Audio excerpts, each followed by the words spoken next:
Hey, folks, welcome to the pre-show. This is me, Scotty Roberts.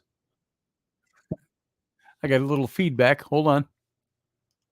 Boom, that's gone. That's why we're doing the pre-show. We go live at 3 minutes after over on the radio station, odysseyradio.com, ODYSY radio.com. So welcome, everyone. You know, I didn't think about it until just now. I think my hair is all standing on end. I had a cap on all day, and I just took it off and sat down and got ready for radio. And I think my hair is I probably got a bad case of hat hair. So we're all going to have to live with that, I guess. It's the way it is. Evening, Anita Palmer. Leslie Stolker. I was going to say Holker. The S's caught me. Leslie Holker, good to see you, Leslie. She says, as to the question, I explain it as our government, media, celebrity, pitting us against each other and creating divisiveness. I've never seen a more hateful culture in my life. Ain't that the truth? And we're taking a different angle on this today. We're going more psychological, personal, interpersonal, so on. But it certainly applies, doesn't it? Look at what we'll talk about this on the show a little bit tonight, just at the beginning.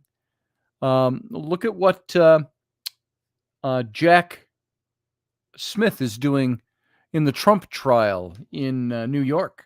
He's now he wants all the information on everybody who retweeted Trump's Twitters and everybody who liked his post and everybody who retweets him. They want to start going after some people. That's America for you.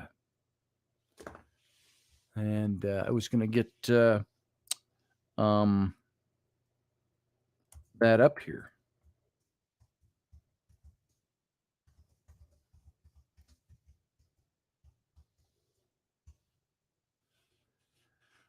Let's see. Yeah, this is it.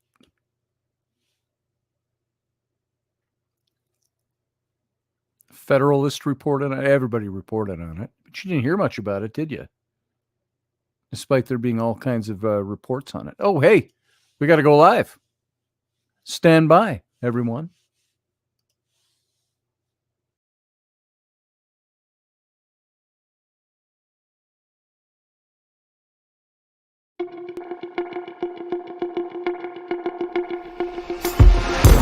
The Intrepid radio program with Scotty Roberts. Intelligent talk.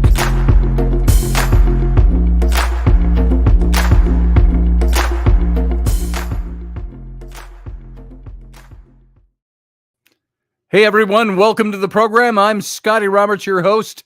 This is my show, the Intrepid radio program, broadcasting live to you over on Odyssey Radio. That's ODYSY radio.com, where you can hear this show in its audio format only. And come on over to the YouTube channel if you want to see the video simulcast, which many of you, everyone over in the chat room, is looking at right now. And so welcome to the show tonight. If you want to join the chat, you can come over and to youtube.com/Scotty Roberts, and you too can join the chat room with the fellow Intrepids. So good evening to everyone. I thought it was going to be a show about seeing how they persecuted Trump followers. Well, not quite in this one. Maybe the elephants were something that kind of gave it away in the graphic, made it seem that way. I'll take that down right now.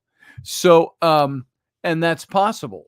There is certainly a crossover here, but I wasn't going to take a political tack with this tonight, believe it or not. I wanted to pick up where we left off the other night, talking about mediumship, and then we started talking a little bit about empathy and talking about the wounded heart. Remember that everybody who is how would I say this? If you've got something worth sharing and something worth doing, you're generally somebody who's been wounded deeply. If you're being used greatly, now you can make all kinds of application to the politics that are going on right now. But let me go here first, because I did say I wanted to do a little bit of this. That Jack Smith, it's when you see the articles that are out in the news and in the media, most of them are fairly liberal bias. And Jack Smith, though, sparked all kinds of MAGA fury over Donald Trump's Twitter move. And the MAGA activists reacted with anger following the release of redacted documents that were related to a search warrant for Trump's account on Twitter, now called X. In January of this year, Special Counsel Jack Smith sought to access Republicans' search history on X, as well as drafted posts, blocks, and mutes as part of his investigation into the events that led up to the January 6th of 2021, not at the U.S. Capitol. And so there's all this information that's out there that Jack Smith is now reviving this, and it's coming out more into the fore. It's the inclusion of X users who X is formerly known as Twitter. X users who interacted with the former president that has riled MAGA activists. Colin Rugg, the owner of Trending Politics News website, called Smith an enemy of the people because of what he's done. All information from Connect or Notifications tab for the account, including all lists of Twitter users who favored or retweeted posts by the account of Trump's, as well as all tweets that include the username associated with the account, are who the warrant is seeking. It requests a list of all devices used to log into the account and information on users interacting with Trump, heavily redacted from the court filings that's coming out now. And so in August, as we all know, Trump was indicted and charged with 4 counts as part of Smith's probe, accusing of trying to overturn the result of the 2020 election.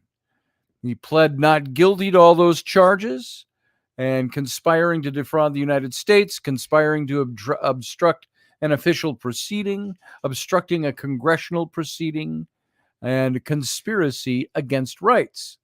And the search warrant was among several documents released by the Justice Department on just this last Monday as part of a lawsuit brought by media organizations calling to make aspects of Smith's investigation public for transparency reasons, after it was revealed in August that Smith had sought the warrant in January. So X initially objected to the search warrant, citing the non-disclosure order, which kept it secret, according to unsealed records, and the company complied, but it was fined $350,000 for contempt of court after it missed a court-ordered deadline by 3 days. So Jack Smith made sure that they were fined $350,000. And it appealed the fine, but the case was rejected by a U.S. appeals court last month. So in a Truth Social post in August, Trump reacted to the news of the warrant, writing, "How dare low-life prosecutor deranged Jack Smith break into my former Twitter account without informing me and indeed trying to completely hide this atrocity from me. What could he possibly find out that's not already well known?" said Trump. So now the continued wrinkle on that is that he wants the names and the accounts of all those people. So if you ever interacted or liked one of Trump's posts during that period, this is something that's coming up. And these heavily redacted dark documents that were related to the search warrant for Trump's Twitter account have been released. So Special Counsel Jack Smith's comprehensive search warrant for information related to former President Donald Trump's Twitter account sought the 2024 Republican presidential primary frontrunners' search history, drafted tweets, blocks, and mutes. And the special counsel also demanded a list of all the devices used to log into the account and information on users interacting with Trump. Heavily redacted court filings are now showing this. And the search warrant issued in January against the company, now known as X, was among several documents released by the Justice Department on Monday as part of a lawsuit brought by media organizations seeking sunlight on the special counsel's investigation into Trump's actions leading up to January 6th of 2021. And the filings shed some light on what investigators were looking for when they issued the warrant against the social media company owned by Elon Musk. Now, notice they are also going very strongly after Elon Musk. Everybody loved Elon Musk. The left loved Elon Musk because he was coming out with electric cars. And now they hate Elon Musk because he went in and bought Twitter because he believed that there needed to be a public forum that was not censored by one side. And so Elon Musk is now in the shit can with a lot of these people too. They put him right up there with Trump. You notice how Trump, everybody kind of loved Trump. Well, you loved him or hated him, but everybody liked Trump. Back in the day, he wrote his books on business and all the things that he did, and America loved Trump. You fired. Remember that show? The Apprentice? Very popular show. When did Trump lose his standing? When he entered politics and said, I'm going to clean this deal up. I think our country needs some cleaning up. And that's when everybody started to hate Trump. Steph says, I hope they include the asinine lefties that say nasty things to President Trump. That was also interaction, right? Yes, it was. But that's not what he's looking for. You know that Jack Smith is looking for any way to try to put Trump in prison or prevent him from being able to run for office. I don't think they're going to succeed. I can tell you that. So, Leslie Hoker says he didn't overturn it. The mail-in voters did. Yep. The mail-in votes did. Yep. So, isn't this an invasion of privacy? It sure is. Leslie, it sure is. Now, I'm only bringing this case up because I wanted to mention that it was out there, that this is going on, that this is now out there in the open, that this is going on. I'm all self-conscious about my hair standing on end, by the way.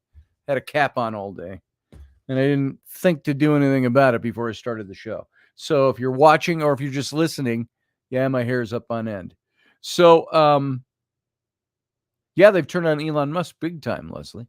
So I only bring this case up, this is not the topic for tonight's show, but I think it's very important that we look at what's going on, especially in light of cruelty and empathy. Right now, what's going on with Trump is cruelty of a form. It's not in that same category as what I'm talking about tonight, but it is a corporate cruelty that's going on. They're trying to destroy a person. Why? Because he did not kowtow to their wishes. Maybe this is why Biden is the way he is. Well, we all know he's losing his mind, but maybe his wife is this way. Who knows what kind of threats were out there? Hey, you don't do this, you could end up like Trump. You could have the whole system turn on you. So we want you to run for president, and we'll make it worth your while unless you don't do what we say. What do you think about that? Henry Kissinger died at 100. Yes, he did. And so Leslie said, I saw a great video and interview with Elon Musk, and his response to those haters was, fuck you. Yeah, exactly. Fuck off. Got better things to worry about. So that's probably something we can make application to in what we're going to be talking tonight, which is taking a dramatic turn away from the political. But I think it's important. These are some important things we talk about. We left off on Monday talking about the wounded healer and the wounded healer archetype. We were talking about, now, there's no way I would look at Trump and say he is a wounded healer. I think Trump is very effervescent. I think he is resilient. Everybody that's around him says he's handling all this stuff very well. Why, thank you, Leslie. I appreciate that. Hey, Sarah Yusuf. Leslie said my hair looks fine. It looks the same after a hoodie all day. And so I had a hat that my daughter gave me this morning to wear. It's a blaze orange, which I don't wear blaze orange because I'm not a hunter. I don't go hunting. But I had a blaze orange stocking cap. It fit real nice with the little ball on the top, and it was her Halloween hat. So it was fluorescent orange. It had a little embroidered label on it that had a ghost saying, this is all boo. How did it say it? This is my boo sheet. Boo sheet.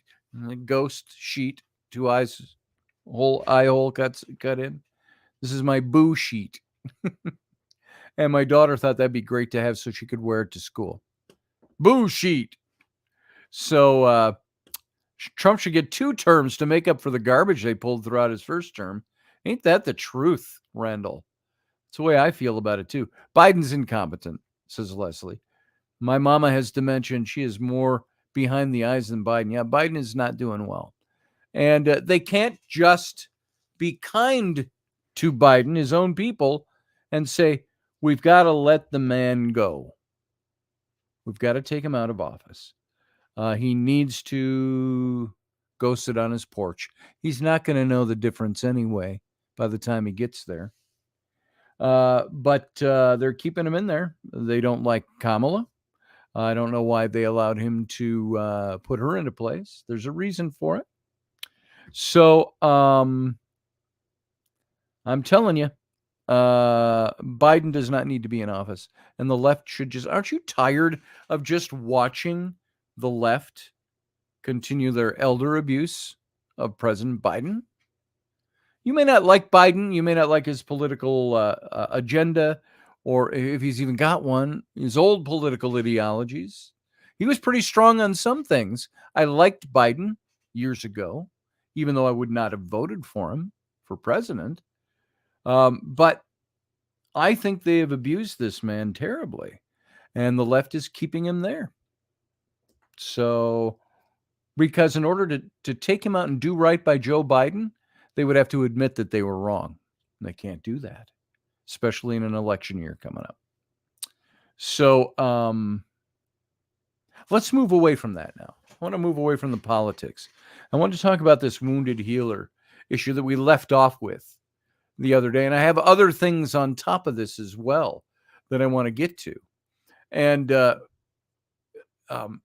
who are wounded healers? First of all, it's the big question.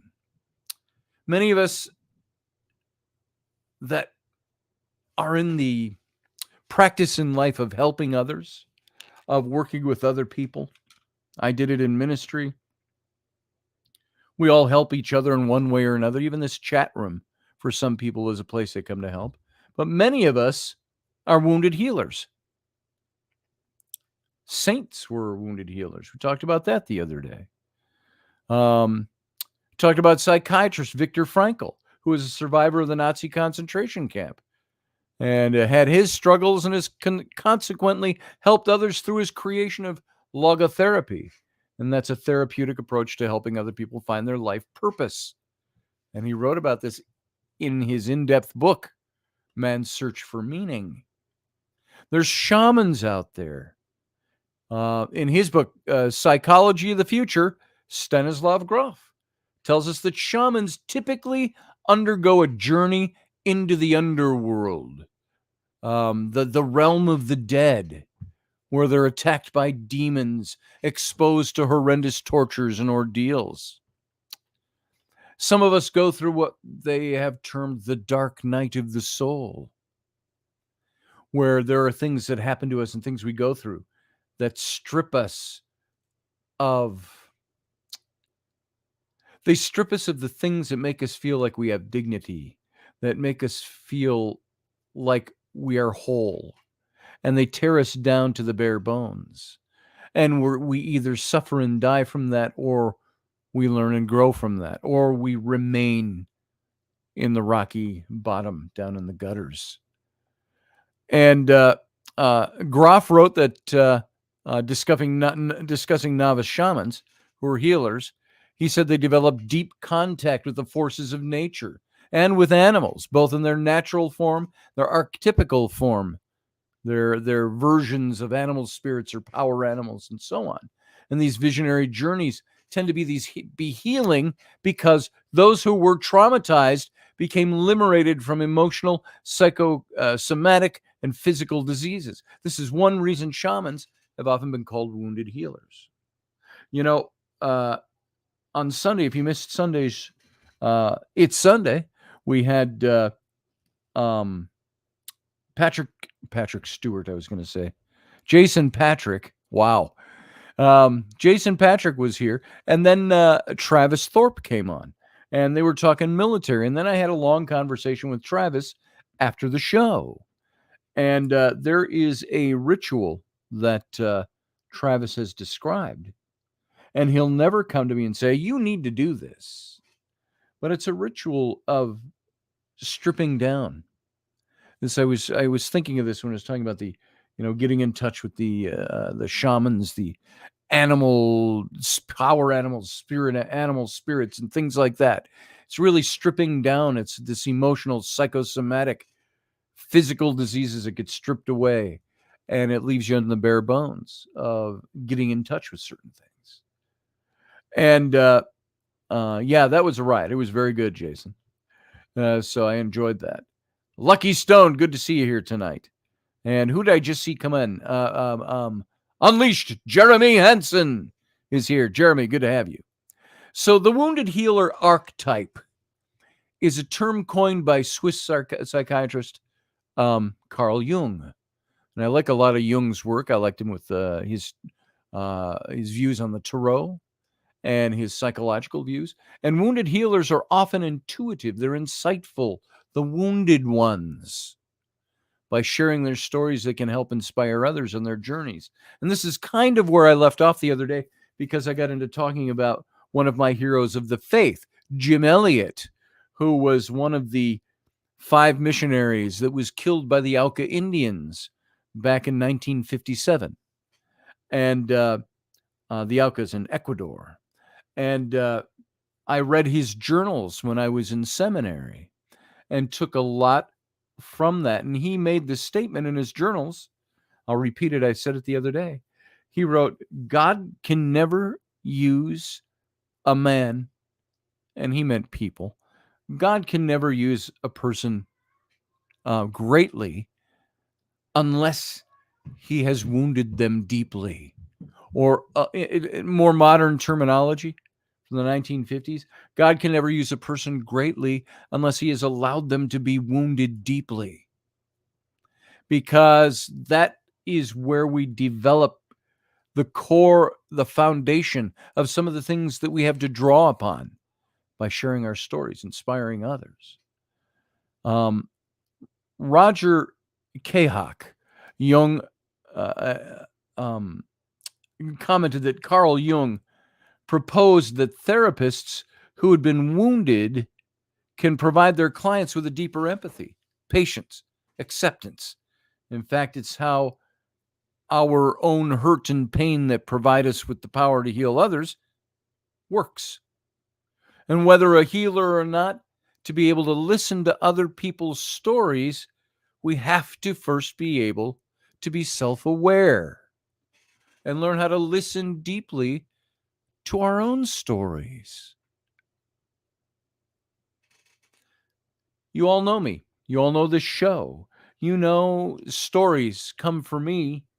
They spill out of my mouth. I'm swimming in a pool of stories, many of them my own stories. And there are things that I have drawn from my own pains, my own woundings, my own humor, my own experiences, that I'm able to meld over and fold over into teaching others, helping others, and doing so on. And that's what I did when I was in ministry for a very long time. But the older I get, and the further away from being in ministry, I still find I have those wounded experiences that come up, new ones mixed in with the old ones.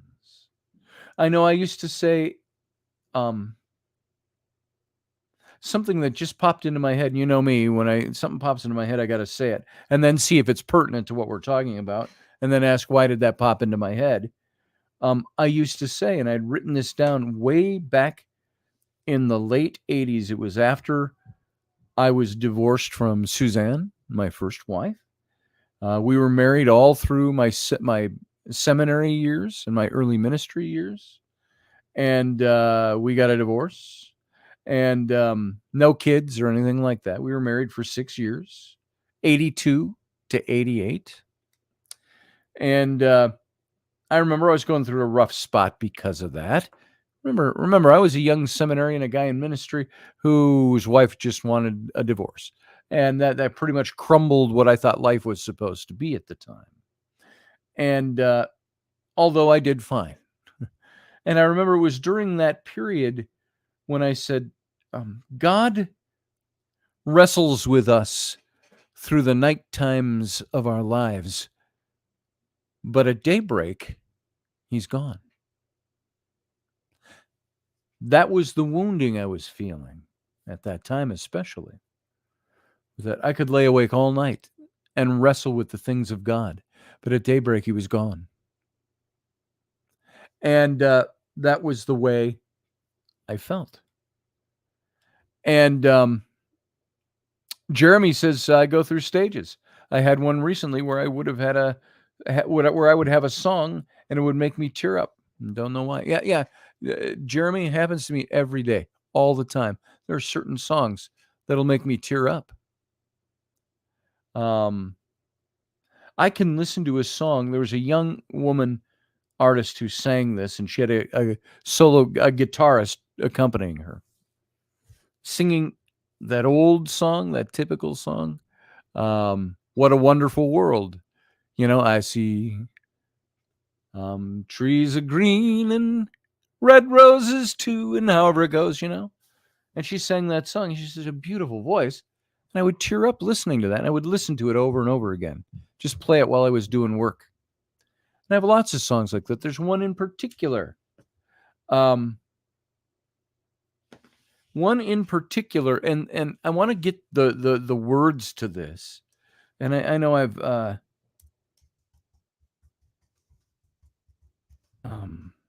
let me type this in. Sorry. A song that I heard, and it goes like this. It's a Christian song, and I heard a Christian artist, Zach Williams. You have to look it up on YouTube. But it starts out he sings, "I'm no longer a slave to fear, for I am a child of God. I'm no longer a slave to fear, for I am a child of God." He says, "You unravel me with a melody. You surround me with a song," he sings, "of deliverance from my enemies till all my fears are gone. And I'm no longer a slave to fear, for I am a child of God.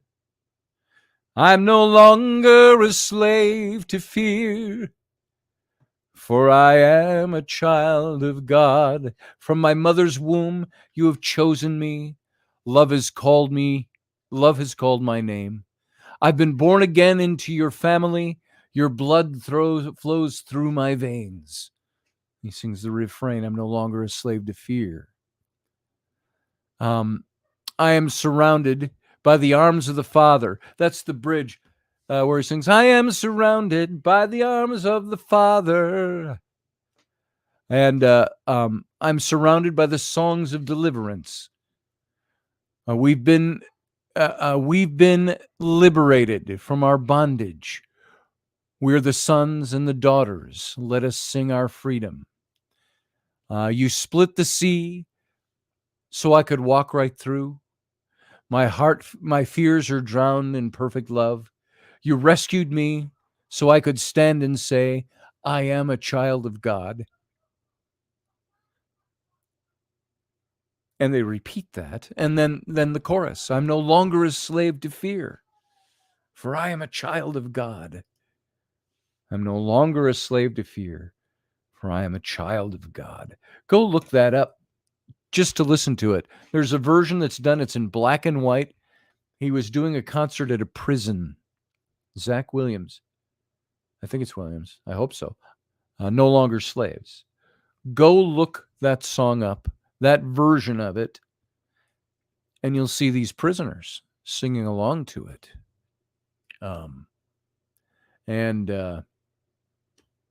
So this is what I'm telling you. It's a bit off the beaten path of being wounded, but it's one that says, this is who I am. I am a child of God. I'm no longer a slave to my fear. That's usually the outcome of the wounding. I'm no longer a slave to fear. So, wounded healers. Here's the characteristics. By the way, sometimes people can be wounded, but they don't know the magnitude until there's a trigger, such as suddenly dealing with mental health challenges like depression. So the more light that we bring to the unconscious, the deeper the darkness of the unconscious becomes. In other words, the more we come to know, the more we come to understand what we don't know. Or as I've said in a paraphrase of that, the more shit I know, the more I realize I don't know shit. But the characteristics of a wounded healer are, now, listen to these because I want you to apply it to yourself. Ask yourself, here's the characteristics of a wounded healer. You're a lifelong seeker. You're always seeking. You want the answers. You're seeking for your heart, for your mind, for your soul. So you're a lifelong seeker. 2, you have a strong sense of purpose. Who am I? Why am I here? Aren't the things you ask so much anymore. You have a strong sense of purpose. 3, people call on you when they're in need.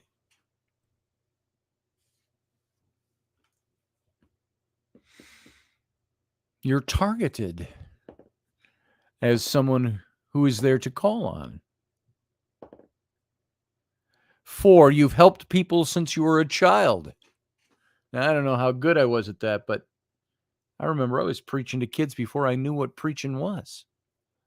I always tried to be helpful. I look at my own daughters, my oldest daughters, they're that way. Helpers. You look at all experiences as an opportunity for growth. I can be buried by this thing, or this thing can make me grow. I can learn something from this.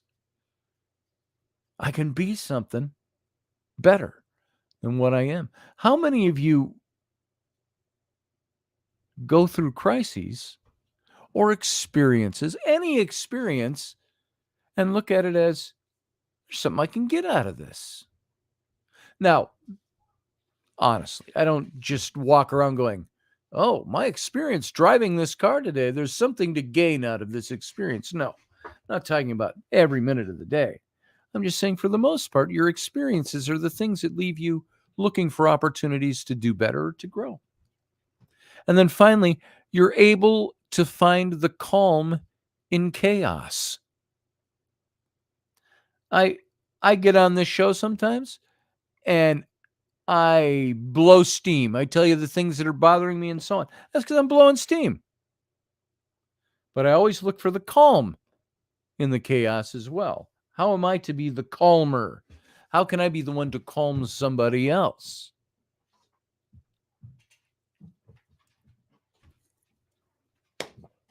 Those are the marks of a wounded healer. All of those things. And then tonight, I said we're going to talk about cruelty and empathy and the battle that rages between them.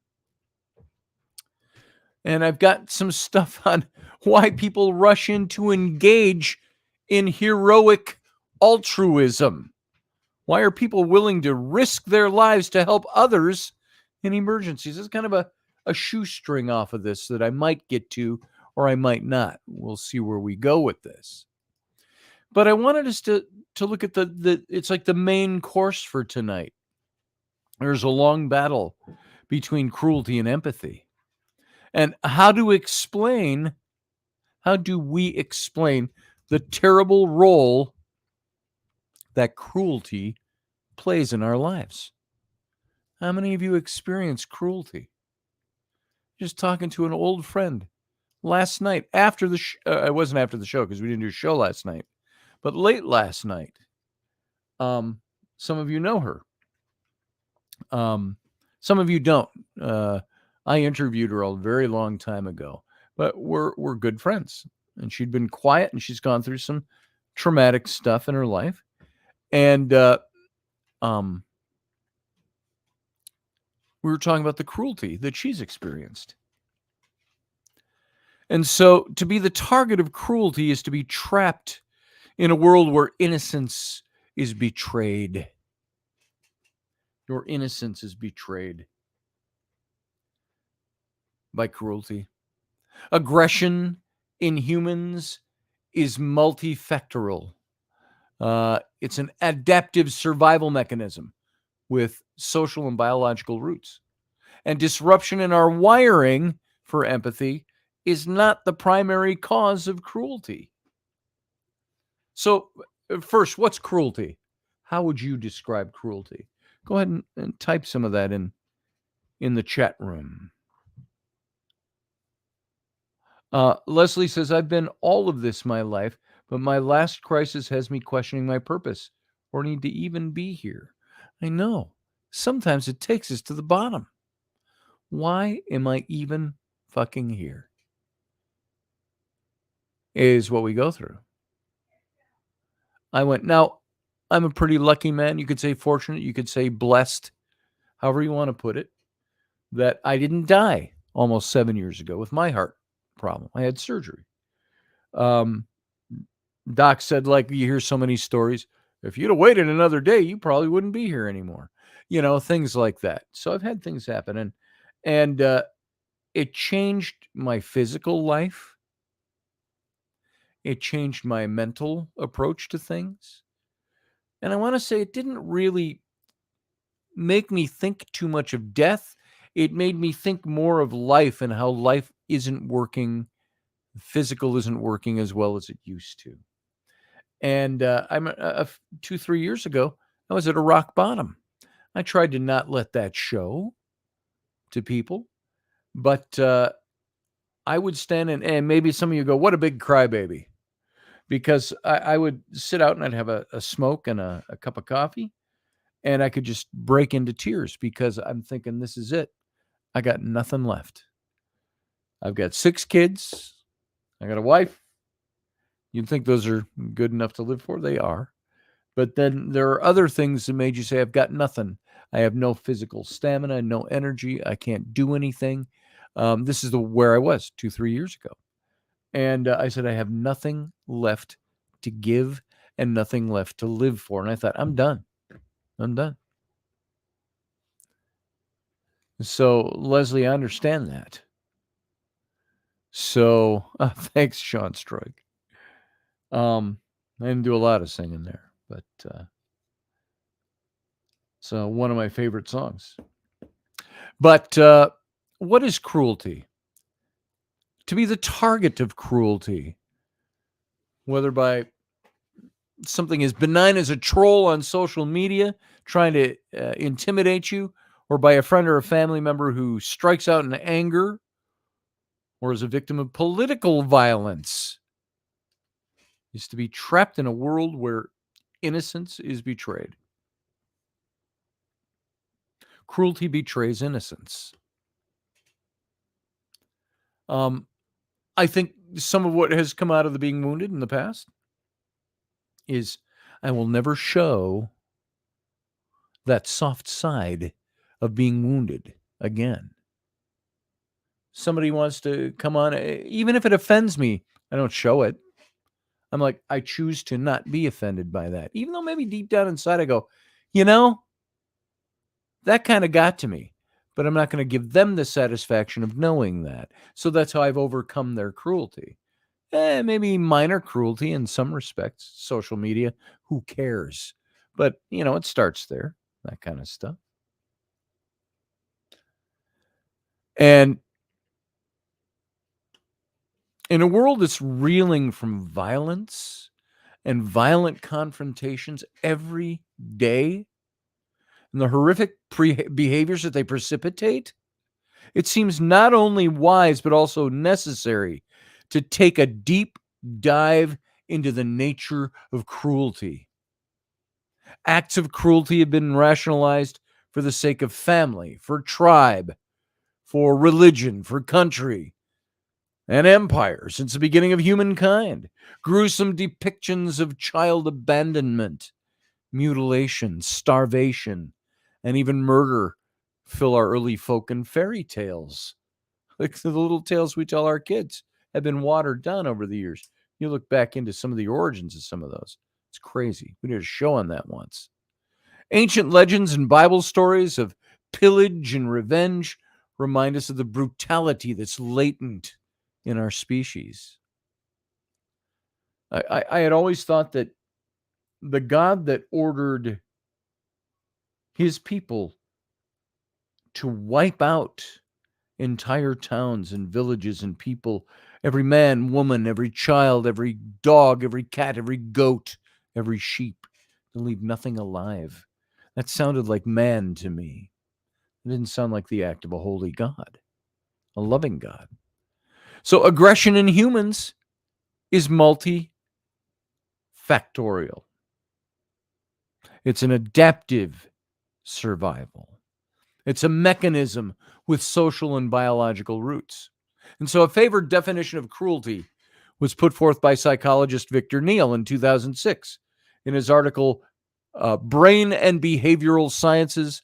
Cruelty, he said, is the deliberate infliction of physical or psychological pain on other living creatures, sometimes indifferently, but often with delight. Now, Nell hypothesized that cruel behavior evolved millions of years ago in early hominids out of predation, the killing and the consumption of one living creature by another.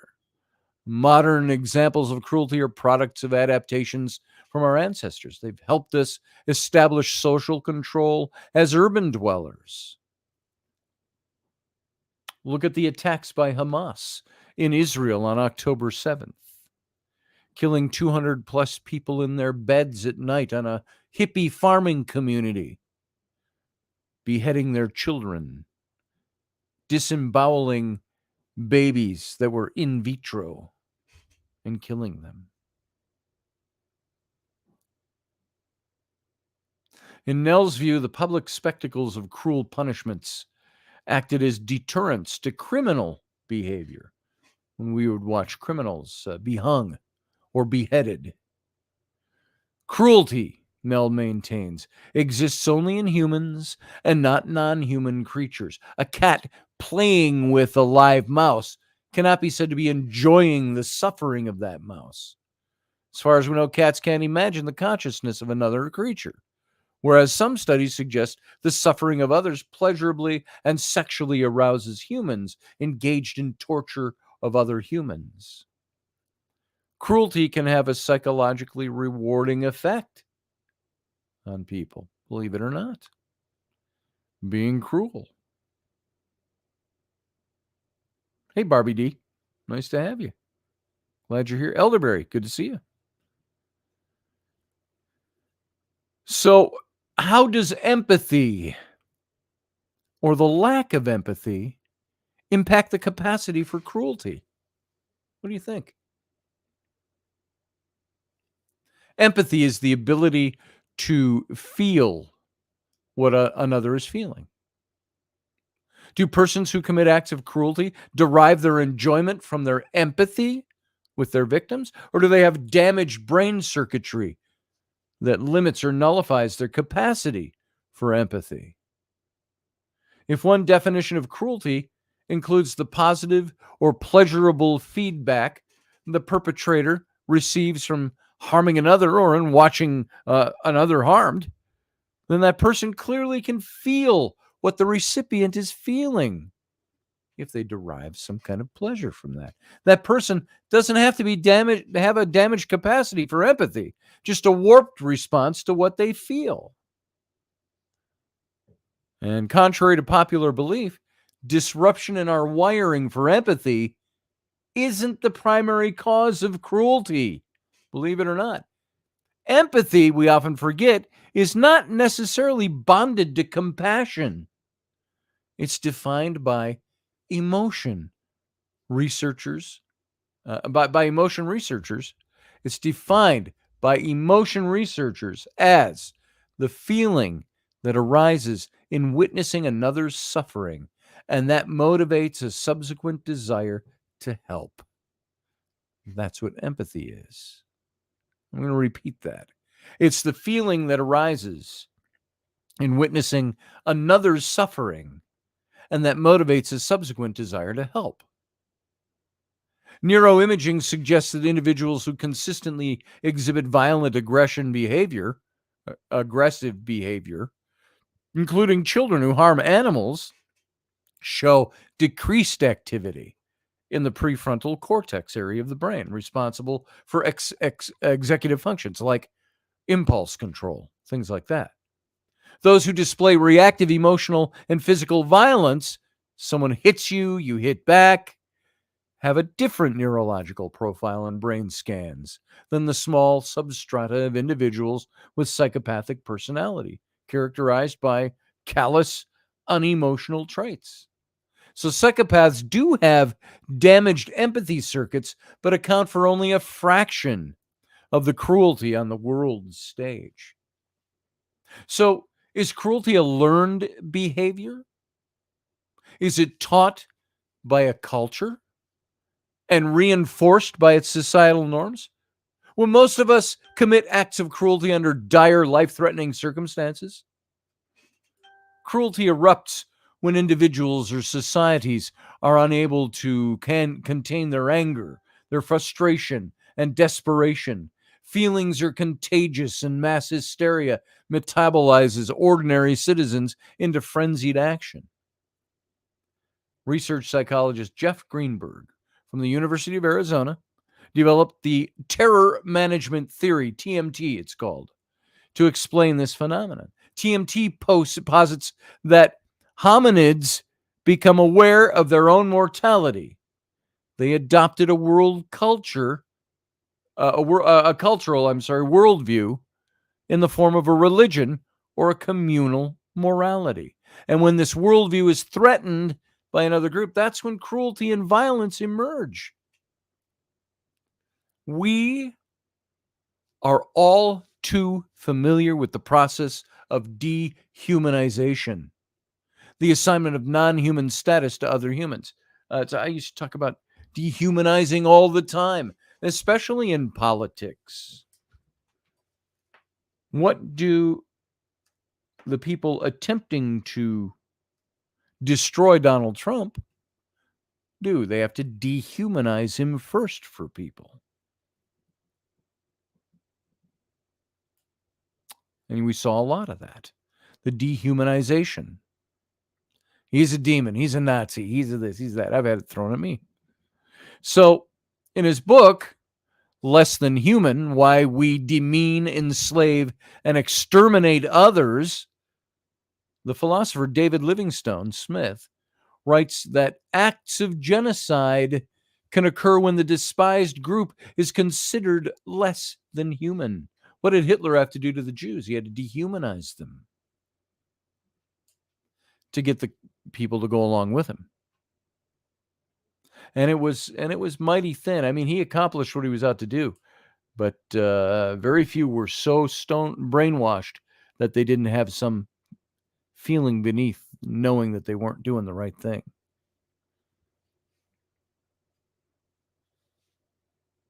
It was interesting. It was Leon Uris in his book, some of his books. He talked about his novels, how the Nazis would bathe several times a day. It was that not just being outwardly clean, it was the subconscious scrubbing of the soul. That's what they had to do, some of them. So we see so many examples of this. The dehumanizing institution of slavery in America. We had to dehumanize them. The dehumanization of the Native Americans in order to wipe them out. The methodical extermination of Jews and other so-called undesirables in Nazi Germany. The mass slaughter of the Tutsi ethnic minority during the Rwandan Civil War. The Armenian genocide, or the massacre and the displacement of native peoples by white settlers in North America. Each of these demonstrates how one group has rationalized violence in order to justify the domination of another group and inflict culturally sanctioned violence for so-called moral or societal purposes, like honor killings and revenge. You'll have 72 virgins if you kill these people in the name of Allah, radical Islamists would tell you.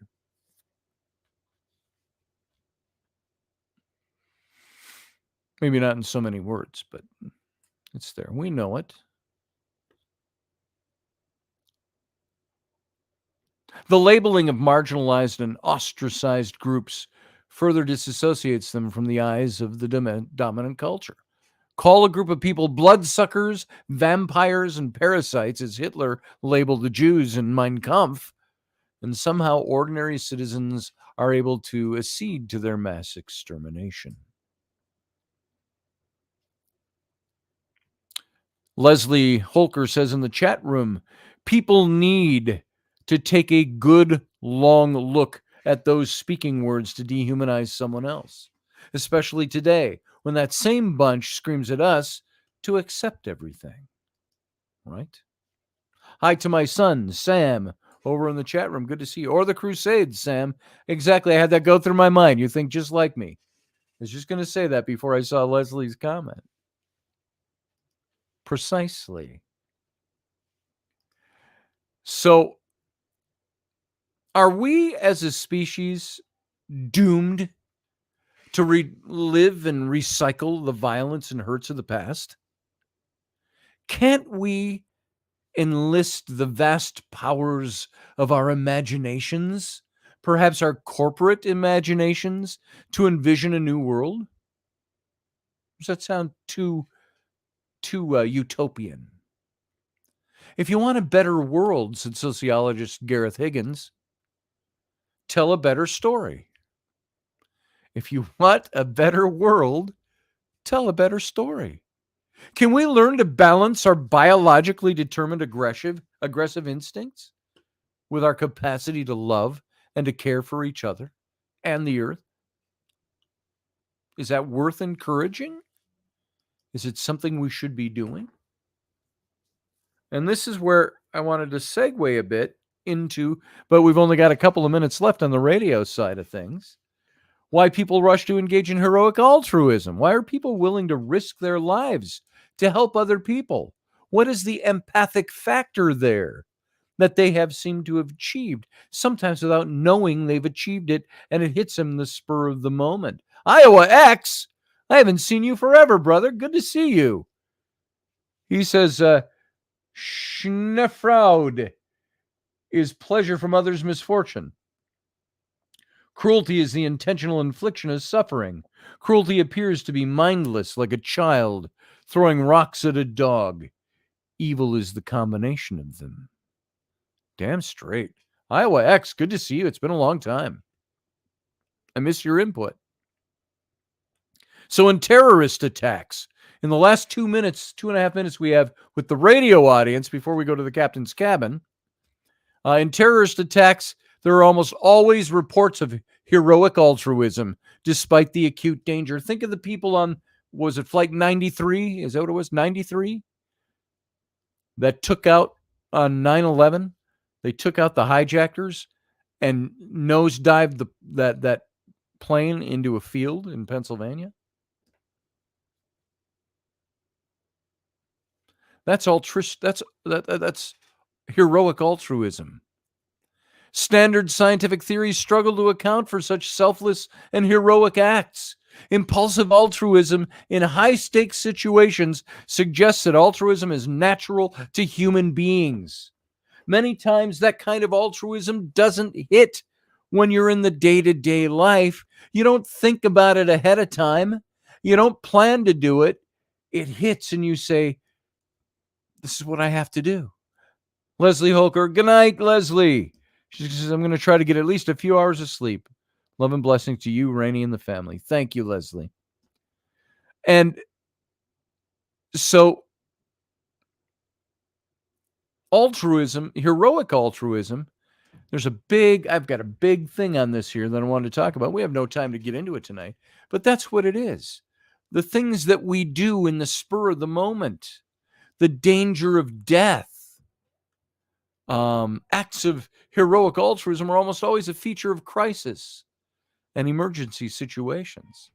When a person's life is endangered, it's common for witnesses or bystanders to act impulsively to try to save them, even if it involves risk to their own lives. This applies to small-scale individual incidents. It's across the board.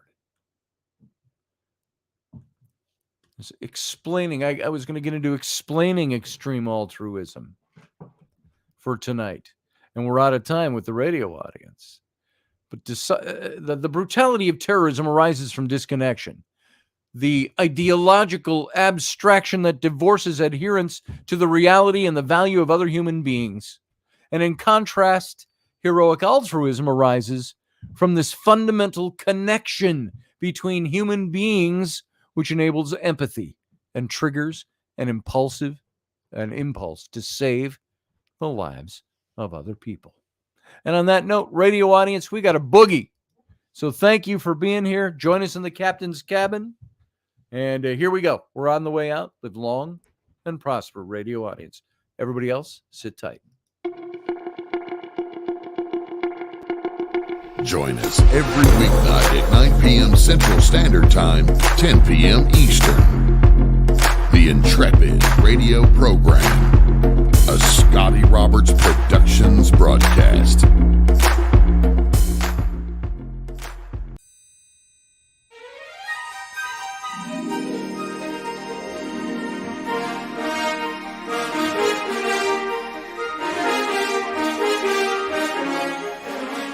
Hey folks, this is Scotty Roberts, and this is the Intrepid radio broadcast. I've been broadcasting for about 20 years now, covering such topics as science, politics, the paranormal, weird science, weird world history, archaeology, and the paranormal. Everything from ghosts to cryptids to creepy things that go bump in the night. So every week I bring you 3 new episodes. Come and join my channel and also be a patron to this site. So see the details below, and we'll see you here.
Well, welcome to the captain's cabin, everyone. Welcome, and Barbie D, you have a grand night. Good night. Good to see you if you're still there. So good to see you all tonight. Ellery, who should be in bed already because it's a school night, is down here visiting. So what's on your mind there? How would you all like to have that energy just before bed? So what are you doing? Cheer. What? Cheer. Cheer? Yeah. Doing cheer. Well, show us something, then you got to go off to bed, right? Sure. Sure, she says. All right. So do a cheer or say goodnight. Which is it? Which is it now? Let's All right. go, Spartans. Stand over here let's more. Go. Stand over here more. Let's go, Spartans. Let's go. Let's go, Spartans. Let's go. There. Oh, you got a lot Let's more go, energy when you do it Spartans, upstairs. Let's go. She Let's go, tumbles, Spartans, let's does go. tumbling and gymnastics on the wide open living room floor upstairs. So, outstanding. That was great. It's called cheernastics. Cheernastics. Gee, did I get it wrong? All right. Good night. All right. Yes, you did. It's right here. There you go. All right, everyone. So how's everyone doing tonight? I hope you enjoyed the show. The shoe. Only those of you who are old enough will know what that is. Tonight, on tonight's shoe. You know who we're talking about when I say it that way. Because you're old like me. There. I was looking for that header to get it off. So, how is everybody tonight? What do you got to say? What do you got to say for yourself? Captain's Cabin time. This is just the time, if you're new here by any chance. Captain's Cabin is when we just get a little less formal. We take your calls. I'm going to take and post the invite here. This is the way we take calls on this show. Take this link that I'm posting into the chat room right now, paste it into your browser. I do not think it's a clickable link, but you can copy it and paste it in your browser window, and it will bring you right in to this show. And I'll see you come in a small square. It is video. So we've had people who don't want to be on video and they just don't turn their video on, but they have their audio on. You can do that. And so call in if you've got something to say about this stuff. If you want to talk about this. Jeremy said, I'm tired as hell. Turned 45 a month ago, and I feel like I'm 100. Brother, I know exactly what you're talking about. Of course, you know, I was fond of saying that now Rainey is going to be, my wife is going to be 44 not until the spring, but it seems early enough. It's a quarter away. In April, she turns 44. And I told her, remember, keep in mind, I said, I met you when I was 44.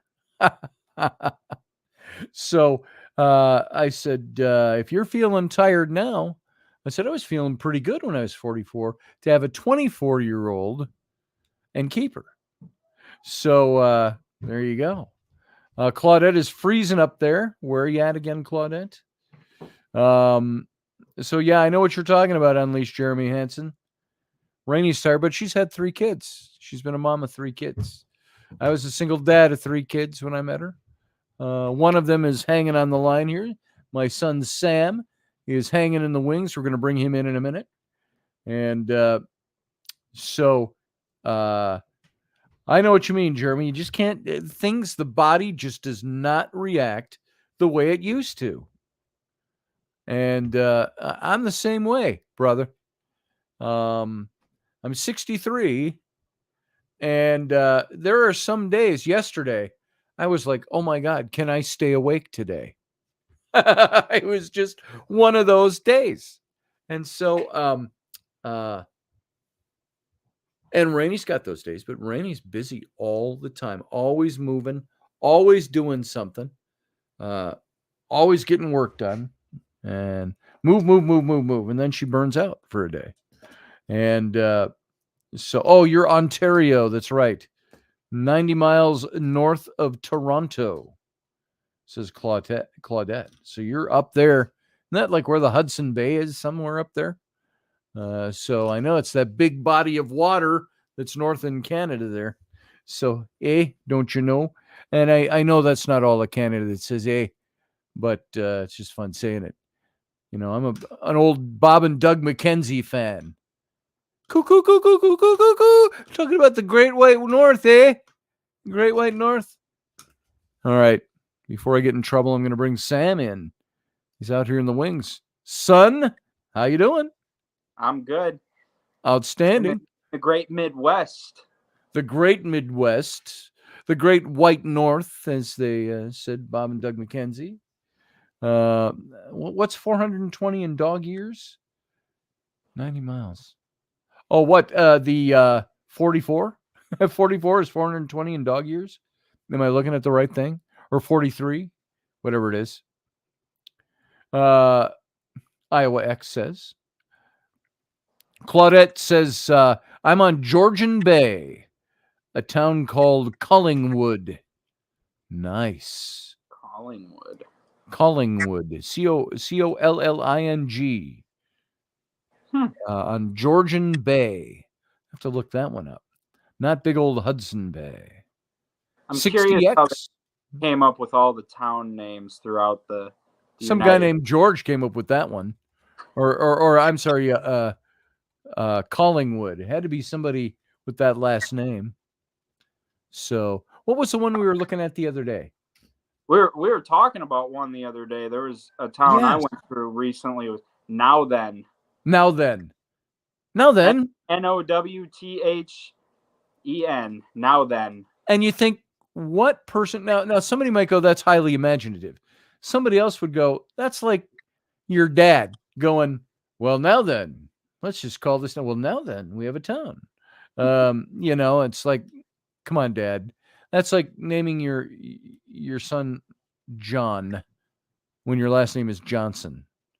John Johnson. John Johnson is my name. That's the way my dad named me. Thanks, Dad.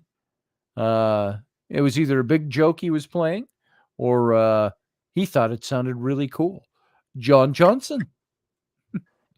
Johan Janssen. So, what are you doing today, son? Not a whole lot. I did a few interviews because my work right now is very slow with winter being winter. Right. So went to a few interviews, and now we're back at the house. We had some burgers and brats for dinner, and nice. Just hanging out at this point. Yeah. Yeah. December can be slow for my business too. So a lot of people they go, let's wait till the new year to do this. I was like, no, I could do it right now. I got an open window and I could use some money. Hey, Sarah. Hey, guys. How you doing? I'm all right. It's bitterly cold. It's like we were talking about earlier. I need to live in a place where at least the temperature surpasses my age. Nice. It was 43 degrees here today and sunny, which yesterday it was 2 below zero in the morning. Now we don't have snow on the ground, just a little dusting. And the sun comes out even when it's 10 degrees outside and it melts it on the surface. So we don't really have snow. It's not like the thick of winter 2 below zero. It was a quick drop, a Canadian blast. And thank you, Claudette, even though our Canadian weather comes from the other side. We have kind of Saskatchewan that creeps its way down here. And but we had 43 degrees today. That's higher than here. It was 28 today. 46 here in Menominee. 46 in Menominee. Just nice. a little east of here. About an hour east of us, of where I am, is where Sam is. And so, the 43 and sunny today was darn nice. And now it's going to be in the upper 30s the rest of the week. So compared to the 20s we've had all week. Yep. Well, like I say, it was 2 below yesterday morning. When I got up at 6 o'clock, it was 2 below. And then it quickly warmed up to 0. JP says it was 44 here today out in the Dakotas. So we have to remember with Wisconsin, though, it's that we get that false winter, and then the real winter hits about a month later, and it's 10 times as worse. And it crashes down on you. You just get up one morning and there's 18 inches of snow on the ground. You go, oh, it snowed last night. And the kids are like, yay, it snowed, yay, yay. And we're like, oh, yeah, I didn't put the car in the garage. It means I got to go shovel it off and scrape it off. And so you know what that's like, Sarah. You got young kids. You can send them out to do it. Like I used to do with you. I still remember that picture you posted. Picture of me through the kitchen window, shoveling the driveway with a cup of warm, steamy coffee. Yeah, it's like I get my coffee and my camera, and there's Sam out there digging out the 2 feet of snow we had the night. And then, you want to line it up right because you don't necessarily want to go shovel before the plow comes by on the street. So what does the plow do? It leaves a swath about 4 feet deep, literally. It can come to your armpits if you're my height, and 8 feet wide across the front of the driveway. And you're like, oh, damn you, snowplow. Thank you for clearing the street, but I just shoveled that out. So now we have a big snowblower, and I got to get that serviced pretty soon here. So, but going out to shovel that out by hand when the plow does that is not fun. That's why Sem, I took pictures of him from the window of the living room, the warmth of the living room. So, my son. Pickaxes. Yes. So, there's Cordia. She took the day off. Hopes the weather holds so I can enjoy it. So it's supposed to be nice the next couple of days. Yeah, people are just showing off their temperatures in the chat now. I see that. Yeah. Oh, Jeremy is 60 degrees today. He's in the Ozarks. 44 for Jason. Every time I talk to Abby on the phone, I'll be like, yeah, it's been like 20 degrees here all week. And she's like, oh, it's 65 and sunny. It's 65 today. And that's as you all know, Abby is one of my twin daughters, Sam's sisters. So my grandfather, when he had moved to Honduras on that little island in the Caribbean, you think, what the hell is going on upstairs? I don't know if y'all heard that. The child that's supposed to be in bed doing something up there. And my grandfather, though, he wrote us a letter once, and he sent a picture of him. He's standing in a windbreaker jacket that's up to here. This is the late 70s, early 80s.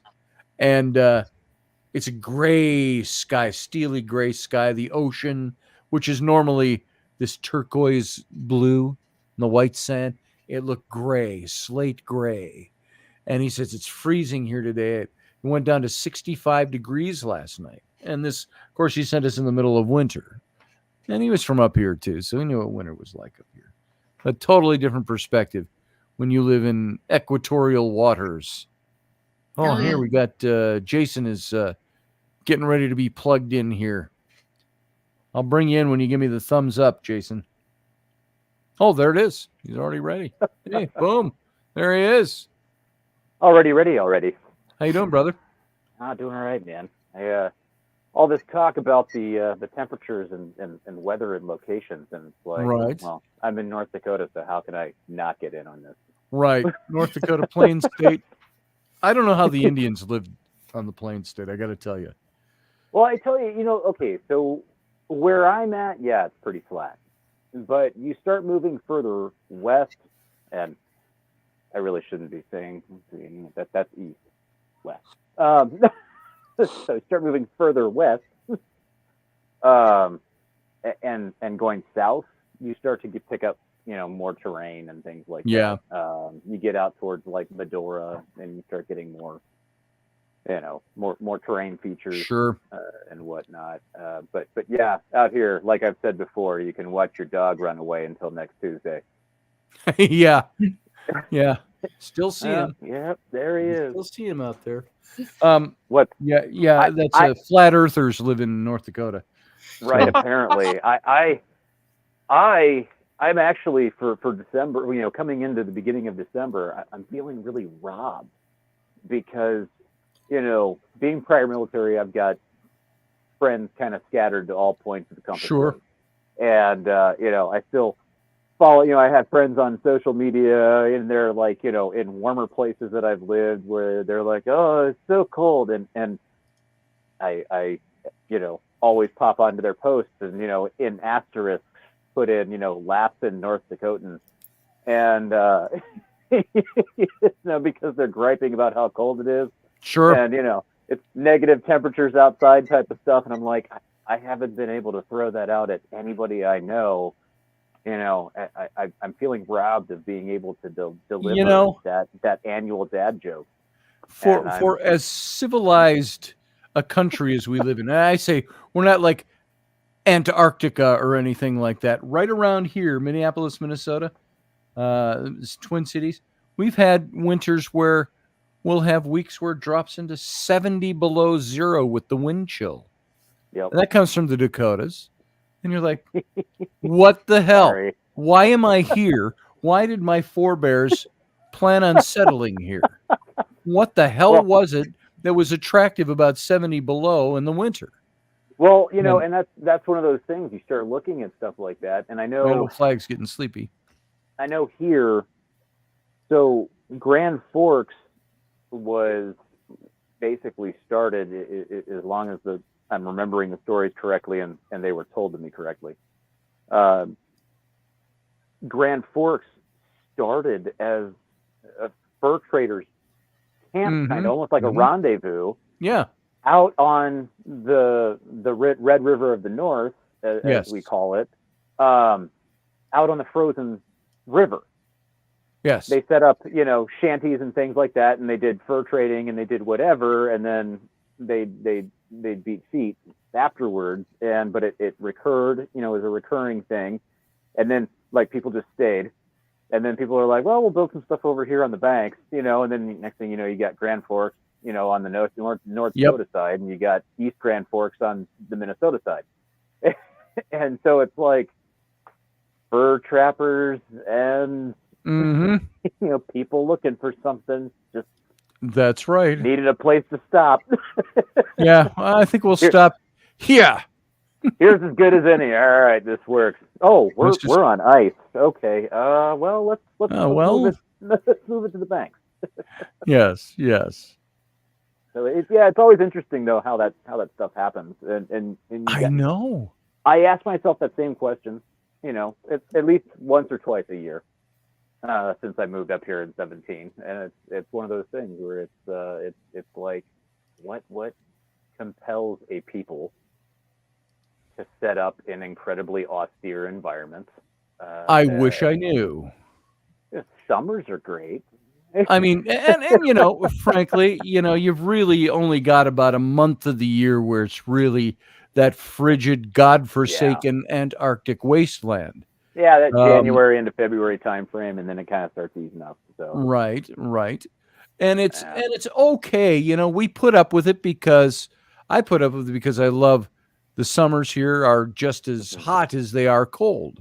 I mean, you get up into we'd be subtropical if we didn't have winter that blocks that off, and because you can get to be 105 to 110. Sometimes with the heat indexes here and the humidity and the dew points and the transitional seasons up here to die for. Absolutely gorgeous. They're great.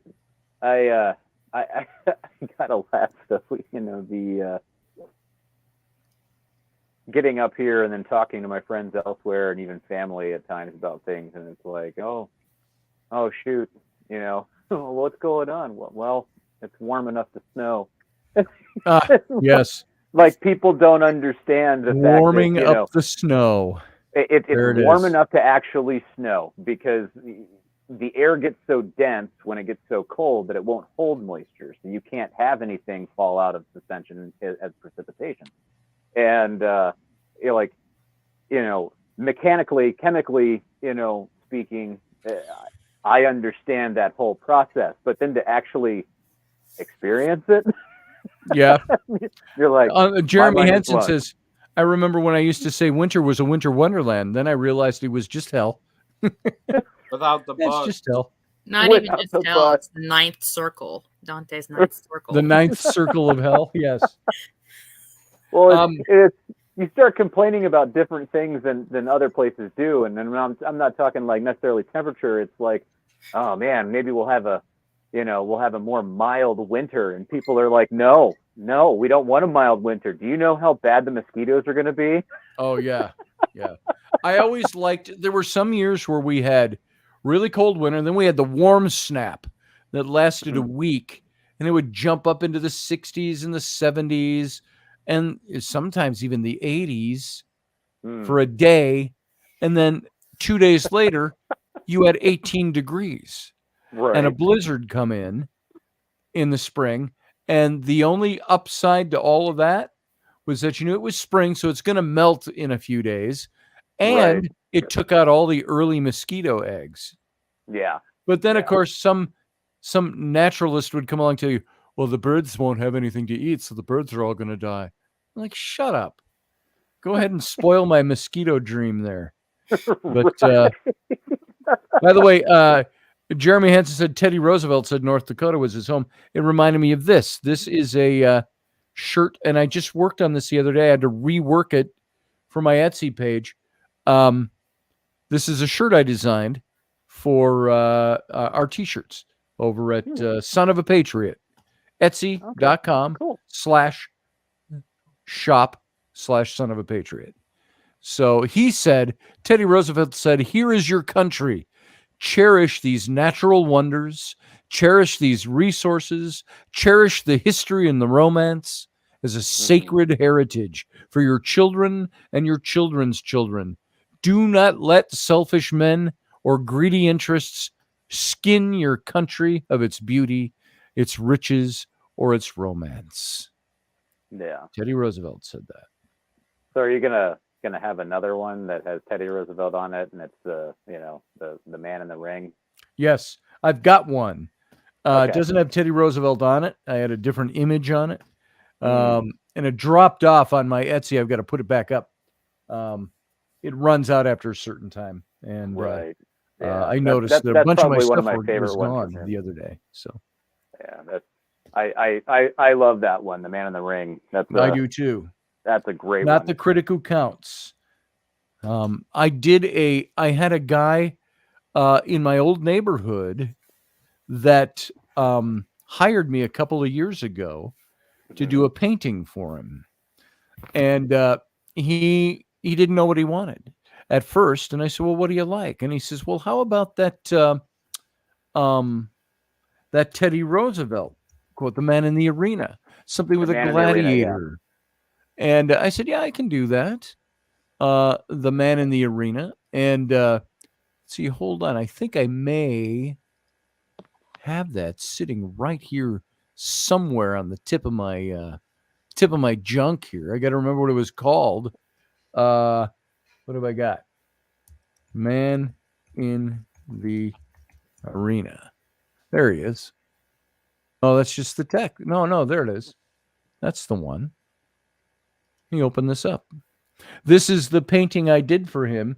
He wanted something Russell Crowe looking, gladiator looking, stuff like that. So I did that. And then he wondered if I could put the, it's putting in the really big one because it's taking too long to upload it here. He wanted to know if I could put the quote in there, fit the quote into the painting somewhere. I said, yeah, I can do that. I said, I'm not going to hand letter it on the painting. I said, I'll do the painting and then I'll do the text in Photoshop and add it and combine them. And I said, I'll print you a nice print of that you can frame. And then you'll also have the original art. And so, and he loved it, and it's still uploading. It's a big picture. I grabbed the huge version of it, the full size version. Yeah, I'll be surprised if it doesn't stall out at the last minute and say, "Oh, it's too big." Right. You don't see a lot of that today in terms of readily available. I mean, just readily seen stoicism. Yes. And speakers and writers like that. It's not something that's quite as prominent. You know, not that I'm recommending anybody go out and read the works of Marcus Aurelius. Yes. But like those kinds of, you know, writings and whatnot and works from the Stoics are incredibly powerful if you kind of take the time to actually listen to them. And Teddy Roosevelt was great with stuff like that. Oh, he was. And for those of you who don't know the quote, or at least don't know it by heart, I used to, and I get it every now and then. I get it right, but it's not the critic who counts, not the man who points out how the strong man stumbles or where the doer of the deeds could have done them better. The credit belongs to the man who is actually in the arena, whose face is marred by dust and sweat and blood, who strives valiantly, who errs, who comes short again and again, because there is no effort without error and shortcoming. But who actually who actually strives to do the deeds, who knows the great enthusiasms, the great devotion, who spends himself in a worthy cause, who at the best, knows in the end the triumph of high achievement, and who at the worst, if he fails, at least fails while daring greatly, so that his place shall never be with those cold and timid souls who neither know victory nor defeat. That was Theodore Roosevelt. So it's the long-winded version of saying try. Yes, keep trying. Yeah, you know, but that's one of those things though when you look at stuff like that. Somewhere along the line, there became in a number of different areas, arenas, theaters, however you want to refer to it, where failure became truly negative. You know, going back to my time in the Army, we had you know, you'd always hear the old timers talk about the zero defect Army. You know, where if you didn't get it right, you were out, and it's like you learn just as much, if not more, through failure as you do through success. And success is often preceded by many instances of failure. I mean, how many times did Edison have to steal invent a light bulb to get one that worked? It's all of these failures upon failures upon failures, trying something new, trying something different, approaching even the same thing but from a different angle, you know, exploring how to get to success. And you know, there was a point there where very much looked down upon to have any kind of failure. It's like, no, there's lessons learned here. We need to capture this. We need to grow from this because you can. Right. And you know, so it's interesting to see some of the things that you don't see readily and obviously in society anymore. Right. And that's my TED Talk. But would you say that failure, cruelty, and empathy, at least on some level, they're all types of perception, right? Some people may see something as a negative thing, or another person may come over and say, "Oh, it's a positive thing," or there's, like you said, there's something to be learned from.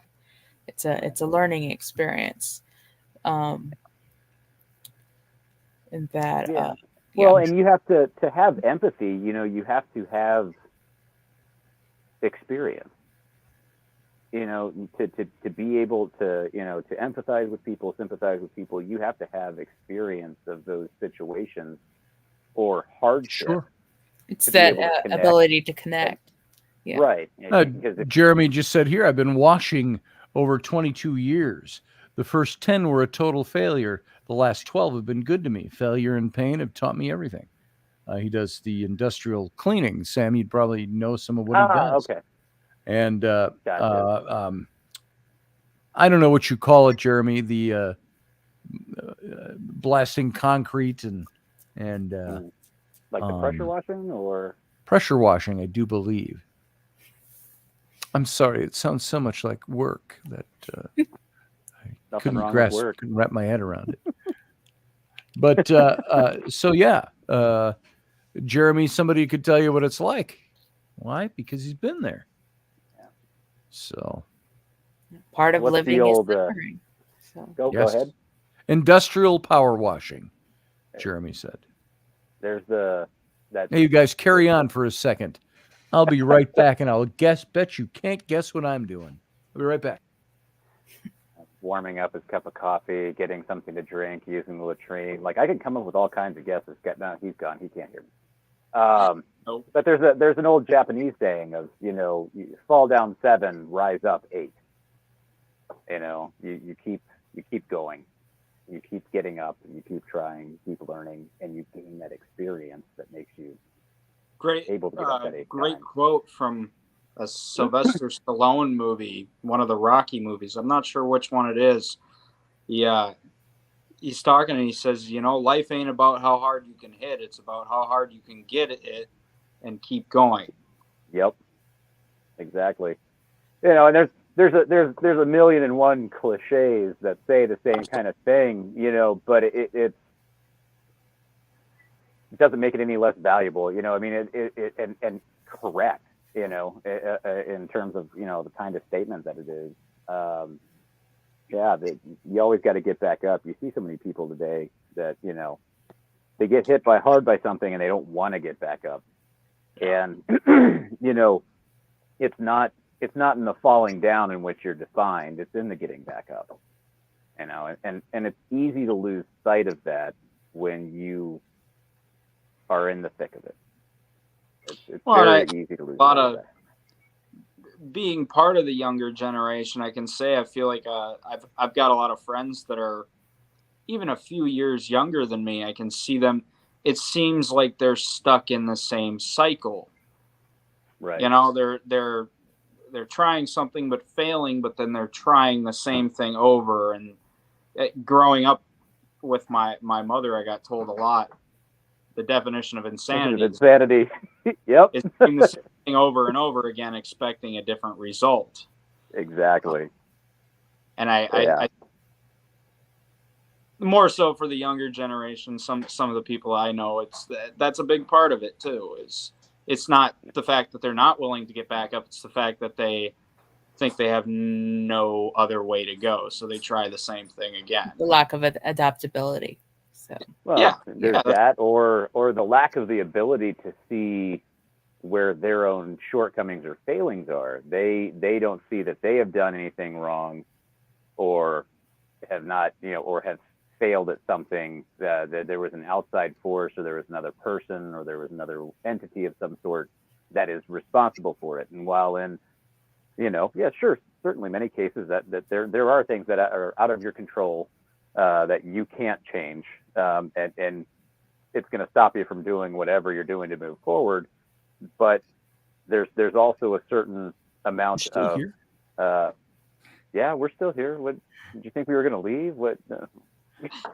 Oh, he left. I guess it's over. Yeah. You're just watching the recorded thing. You're just the recording. The YouTube video. That's so interactive, like. Technology, man. Sam was starting up on his young people rant. Oh, do it, Sam. Up with young people. I was a young people once. Now I can't even remember where I was going with that. It was always tell little kids. Damn it. It was little kids. We meet people when we're out and stuff. And Rainey always go, "Well, how old are you?" And he goes, "I'm 4." And I go, "I was 4 once." They're like, "No way." No. Yeah. Yeah. For real. So what's your young person rant, Sam? Or Jason, were you in the middle of something? Well, he wasn't even going on a young person rant. We were talking about how he was telling us how he sees a lot of people within his generation, even several years younger than him. They're trying something and they fail at it and they get back up. So they have the wherewithal to get back up, but they don't have the self-awareness, I guess would probably be the good way to put it. Yeah. To change what it is that they're doing that ultimately ends up, and he goes back to the definition of insanity, doing the same thing over and over again, right? Expecting different results. Yeah. And of course, all old people that say things like I just, what was it? Elderberry just said something, or somebody said something here, and I was going to repeat it. Oh no, it was Jeremy Hansen. Said, I think the younger generation lacks sacrifice and perseverance. And it's easy for us when we get older to say those things, forgetting that we were there too, or maybe it's deeply remembering that we were there once. And, I used to say when I was younger, in my seminary days, I said, I loathe the fact that you can't gain wisdom until you're old. You can do wise things. You can have the rudiments of wisdom. But I said, wouldn't it be nice to be able to gain wisdom while we're young? Right. But then you'd have to gain wisdom without the experience that makes wisdom happen. Right. And Jeremy said, lacking sacrifice and perseverance. I think this generation, there's a lot of that. It's rampant right now. I think, though, some of it is natural. In past young generations, it was natural to lack sacrifice. It was natural to lack perseverance because you're a kid. Well, and go ahead, Sam. And Sarah, I didn't know if you had something to say too, but possibly it's just my younger brain thinking the way that I think. But I think a lot of the lacking of sacrifice and lacking of honor or morals, whatever you'd like to call it, I think that all comes from a very deep-seated root of the fact that we are a ancient culture and we grew and evolved in such different ways. There were the sacrifices we make today is, I don't have the money, so I'm not going to buy myself a coffee today so that I can pay for gas tomorrow. Mm-hmm. Sacrifices of a person 100 years ago could have been much, much steeper. We were, honestly, we were a harder people. Well, right. All of our new culture has brought about an easiness. Mm-hmm. Yes. The old saying of, hard times make hard men make good times make soft men, and soft men make hard times. And rinse and repeat as necessary. Right. It's something that I've run into a lot, and I have to throttle myself back a little bit, right? I have to take my foot off the gas pedal just a bit because I'm no longer, I work for the Air Force, but I'm just a civilian. I'm no longer in the military. I'm definitely not in the Army anymore. But there's a perspective that a lot of these, younger airmen have, that it's like, you don't understand why we used to train the things that we used to train and why we do the things and try to stay current on things, because you're sitting back here right now doing this, and you're in your building, you're in your cubicle, you're working on, whatever it is that you're working on. But when things go sideways, you're not going to be in a cubicle. You're going to be in some austere place far away from home. You're going to have to deal with threats, and you're going to have to consider things like survival and being able to get through things. And,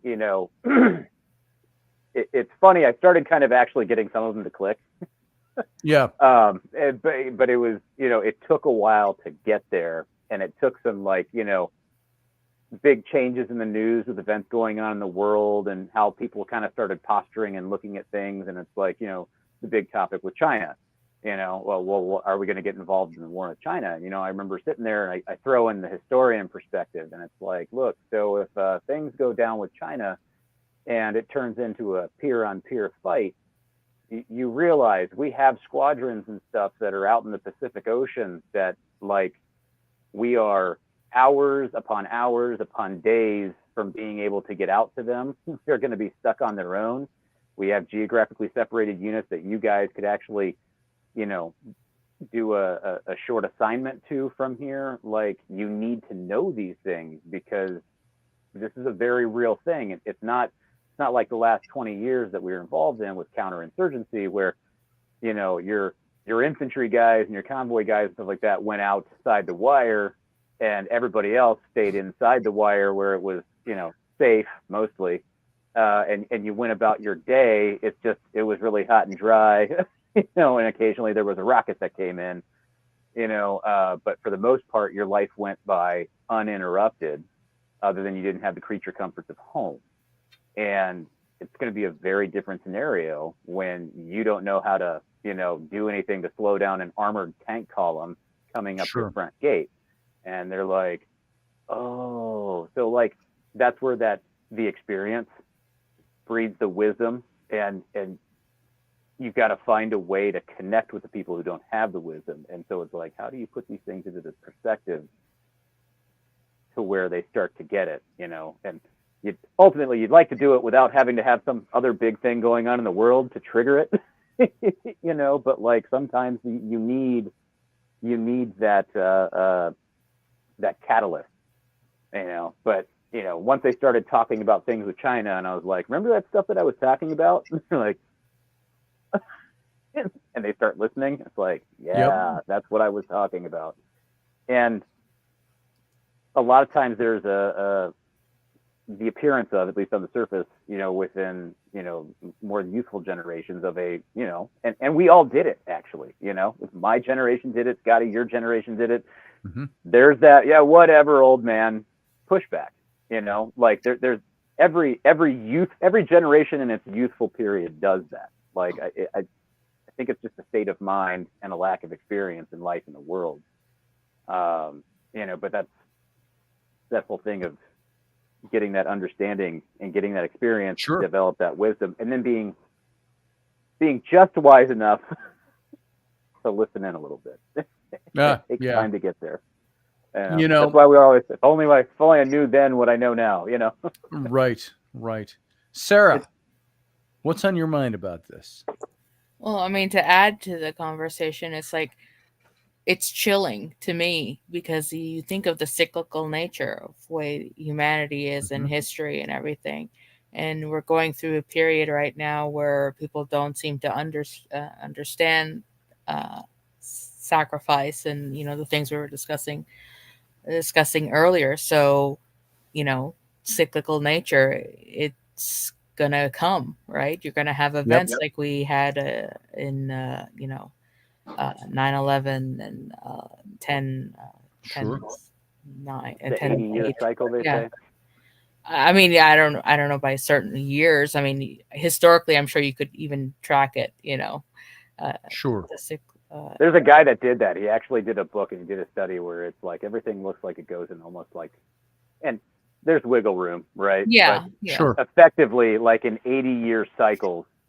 And when you look at what he's saying, you kind of look at the world and where you happen to be at in space and time and looking at everything, it's like that actually makes kind of makes sense, because by the time you hit that 80-year point where there's an inflection point, something major is going to happen. It's like by the time you hit that point, most of the people from the previous generation who learned all the hard lessons because they saw all the hard things have died, or they aren't out in regular circulation with the community, and they're not out there giving those lessons learned. And so it's like society forgets, almost, like if you think about it. And it's like you were saying, Sam, we got back up. Why is this failing? Oh, because I'm doing the same damn thing. Oh, well, I'll keep trying the same damn thing. I mean, I think Nostradamus was looking into things like that, seeing the cyclical nature of what was going on in France. And interesting. So, see, I didn't know that about him. Well, I mean, he was woefully vague, part about fear of the church and everything, rather than saying, oh, this and that's going to happen. But if you look at, cycles of history, cycles of kings and yes, empires rise and fall. But I mean, they all go through that same pendulum swing of one extreme to the other. So, yes. Yeah. And don't mind me. I don't mind you. It's perfectly fine. So I think going back kind of to what JP was saying is I really do agree with that. I was born in 2001. I think there's a lot of I see a lot of what the 90s kids grew up with, and I agree with some of that, all that stuff. But I'm also a part of the younger generation, so what's the word I'm looking for? I relate with both sides because I'm right in the middle of that kind of generational right spin, and a lot of things changed the year I was born. 9 months after I was born, 9/11 happened. Right. The world, whether I like to think it or not, the world changed a lot over that. Yeah. There feelings were changed, outlooks were changed. Everything changed after that. Yeah. For better, for worse. Right, and that's one of those things. So, like, I will never say that I'm a millennial, no matter how many people try to tell me that I am. But I'm not a Gen Xer either. So, I'm you were born in what? 80? 83. 83. So, like, I'm on the dregs of the Gen X. You're just 40, huh? Yeah. Well, I turned 41 in January. All right. But it's like, I remember life before the internet. I remember life before cell phones in everybody's pocket. Like, I remember having to, oh, good, we've got the extra long cord, so I can go from the kitchen all the way into the living room. Well, that's what we call mobile phones. Right. That's what I call mobile phones. When I was a kid, it was the phone that hung on the kitchen wall and had a 30-foot spiral cord that stretched. I'm standing in the living room talking to you on my phone. Oh, how'd you do that? I remember when cordless phones became commonplace, and like you'd be like, call your buddy up to go ride bikes or something. You're like, oh, hold on, wait, we got a new cordless phone. I'm gonna see what the range is.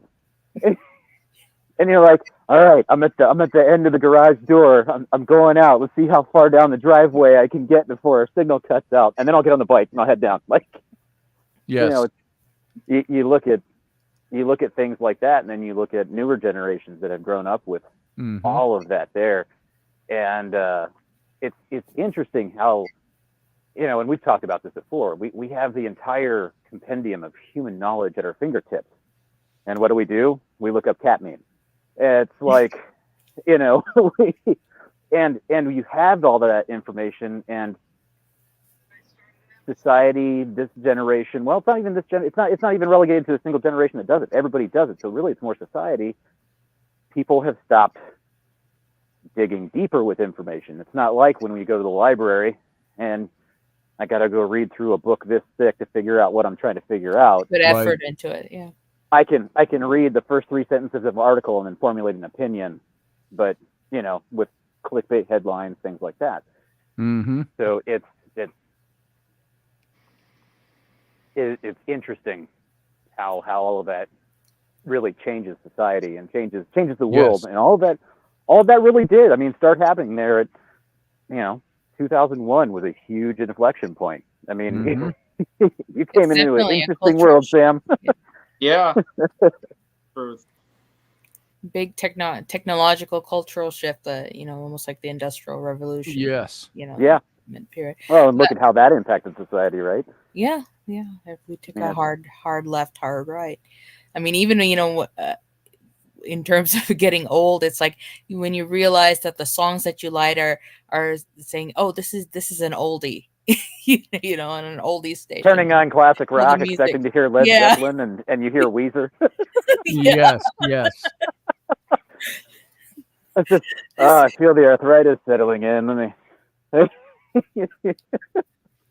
Every time that happens, I want to pull the car over and just cry. Nice. You'll probably freeze to it. Yeah. Around here, this time of year, yes. Yeah. Well, it's still nice there right now, so you're lucky. Yeah. I'm actually pretty lucky that I'm just out here in this fleece sweater. So. So Iowa says it's all opinion, not comprehension. Right. There you go. That's an excellent point. And without digging further, you don't get comprehension. So it's right. Well, with the comprehension, I think it has to be you have to know how to apply it, not just acquire it. So not just apply, also accept it. Right. I think that's a big part of wisdom too, is not being able to just look at it and say, "Oh, I know what's going on." It's the ability to have the open mind to it of what can I learn? I know all I can know, but what else can I learn? Right.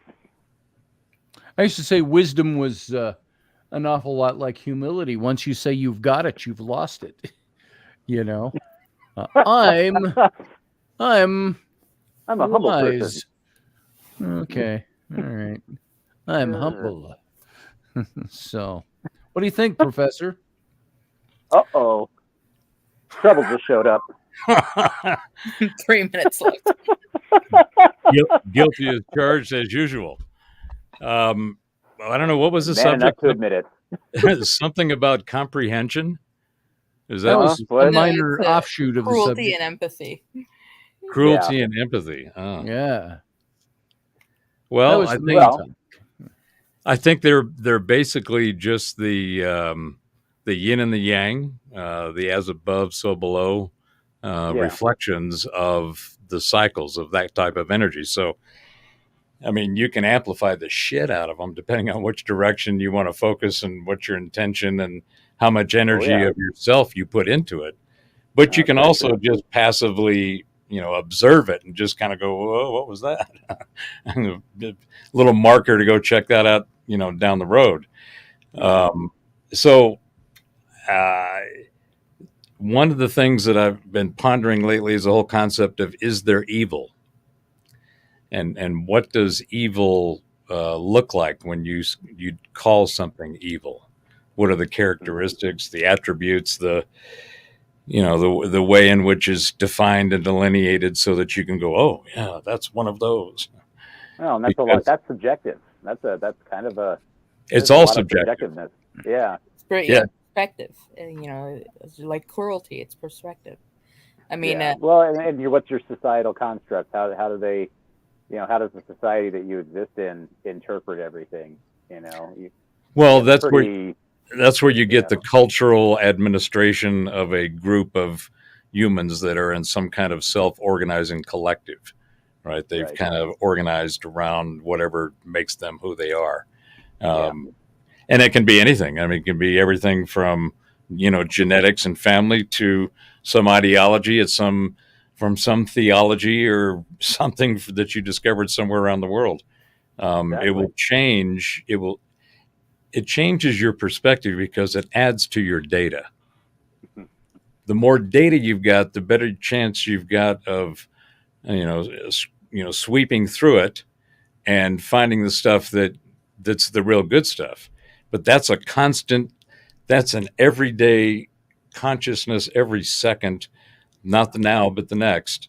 Well, it's a never-ending journey, really, of our experience. Development. Yeah, you have to balance it out because if you're still acquiring data. Curry, haven't seen you forever.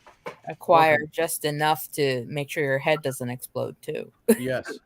Now, well, you do have to manage the quantity because the tsunami we're being hit with is the volume and velocity is net like it's never been before.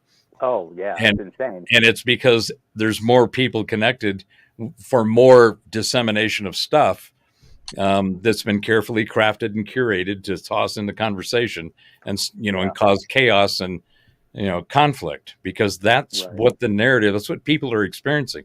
The first thing is, in my opinion, is the common sense, not a fail-safe, but kind of a cascading fuse switch, where we get so much bullshit and we go, oh, okay, we'll just let that go. But there's some bullshit. There's some stuff that you encounter where you blow a fuse and you go, no, wait a minute. You're telling me this, but it's clearly to me not anywhere near that. In fact, it's not only that, it seems like it might be intentionally put that way for me to think a certain way. And that is trying to be manipulative. And I got problems with that. Speaking of manipulative, Wesley Curry just came in and said, are you going to get your $32,523? And he says, for getting the Omni mark, the famous 666 mark of the beast, forehead or right hand of the wrist. Looks like a handheld device, a laser branding machine. You know what? If that's all it took to get 32 grand, sign me up. Yeah, hold on, wait a minute. Let me go to the chat and look at this. What's up with this 32 grand? I don't know. I've never heard of this before. Wesley, you're mentioning something that's going on, but I know what the mark of the beast is by eschatology and all of that, and the prophecies and so on, and the Omen, movies and stuff like that. But that's as far as that goes. And Wesley, it's been a long while. Good to see you. So, what would you do for $32,533? My first question before you go any further is this lump sum tax free? Like after taxes, is it tax-free? I end up with a lump sum. 32,000. That's important information. I need to know how to budget. Right. It's like 3,000 for the next 12 years. Is it? Do I take the lump sum or do I take the annuity? Yeah. That's it. One lump sum, says Wesley. Let's see. I would brush my dentures. He says. When you get branded, the brand is a barcode, so you can buy or sell. Now, who's sponsoring this, Wesley? I haven't heard of this. I've heard this is ID 2020. This is WEF. This is I mean, they have had this on the books for at least a decade, including the whole going cashless, going. It's all. What you get something implanted or something. Well, I can tell you one thing. And these things are all real great and they're all really cool to talk about. But when I was in the Army, we switched from one ID card that had little green pattern of little images, as the background, and then your photo on it, and we switched to what we call the CAC, the combined access card, right? Got a chip on it. And that was supposed to be the end all be all, man. Every time you check into a unit, you just swipe your CAC in, all your records go in, you deploy, you swipe your CAC, all your records show up, all your pay stuff is right. We still haven't figured this out. And we started using those cards in like 2004 or 5. So whatever they think they're going to try to implement is probably not going to work as well as they like to think. By the way, my 14-year-old son, the tall, lanky, muscular, running track football bottomless pit, just came down at 11 o'clock and said, "Anybody gonna eat the leftover hamburger?" I go, "It's all yours, son." And he goes, "Cool." So he's the days of having a hollow leg. God, I my God, for that. Yeah, I think about seconds nowadays, and I gain weight. So yeah, my son was like, well, he's the one that asked for them tonight. This is much lighter fare, but he said, "Hey, Dad, this is the way he always talks to me." He said he's graduated from Mike Giddy, happy-go-lucky, and Sam, you grew up with him. He's your little brother. Happy-go-lucky, always giddy and fun and goofy and everything. And then when he went into puberty, it all went to monosyllabic Neanderthal type words. And hey, son, how was school today? Well, tell me about it. And that's what it became. But now he's starting to come a little bit out of the thick pubescence to where he's just he's more, his words come out more sullen. So now instead of just grunting and groaning, even though I'll go, "Hey son, see you later, son. I love you." And Rainey will do the same thing. This morning, I heard it this morning. She goes, and she always teases him with it. She always comes up and gives him a big hug, and she goes, "Mommy loves you," and he's like, "Oh God." And "Mommy loves you. Give you a kiss." And she goes, "I love you." On his way out there, he goes, and so now he comes down, and earlier this evening, he says, "Dad." "What?" "Dad." "Oh, what?" "You make those burgers with the peanut butter in them?" I go, "Sure." We call them Sasquatch burgers. You do 2 thin patties.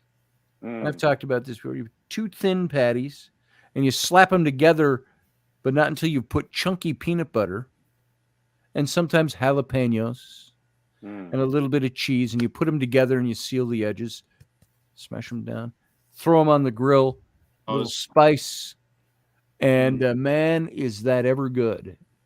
And he loves it. What's that? So there's a place up here called JL Beers, and they have a peanut butter burger, or a PB&J burger. And so burger, you got your patty on there, there's cheese and all that, sure, there's bacon, stuff like that, but they also put on peanut butter and then hot pepper jam. Mm-hmm.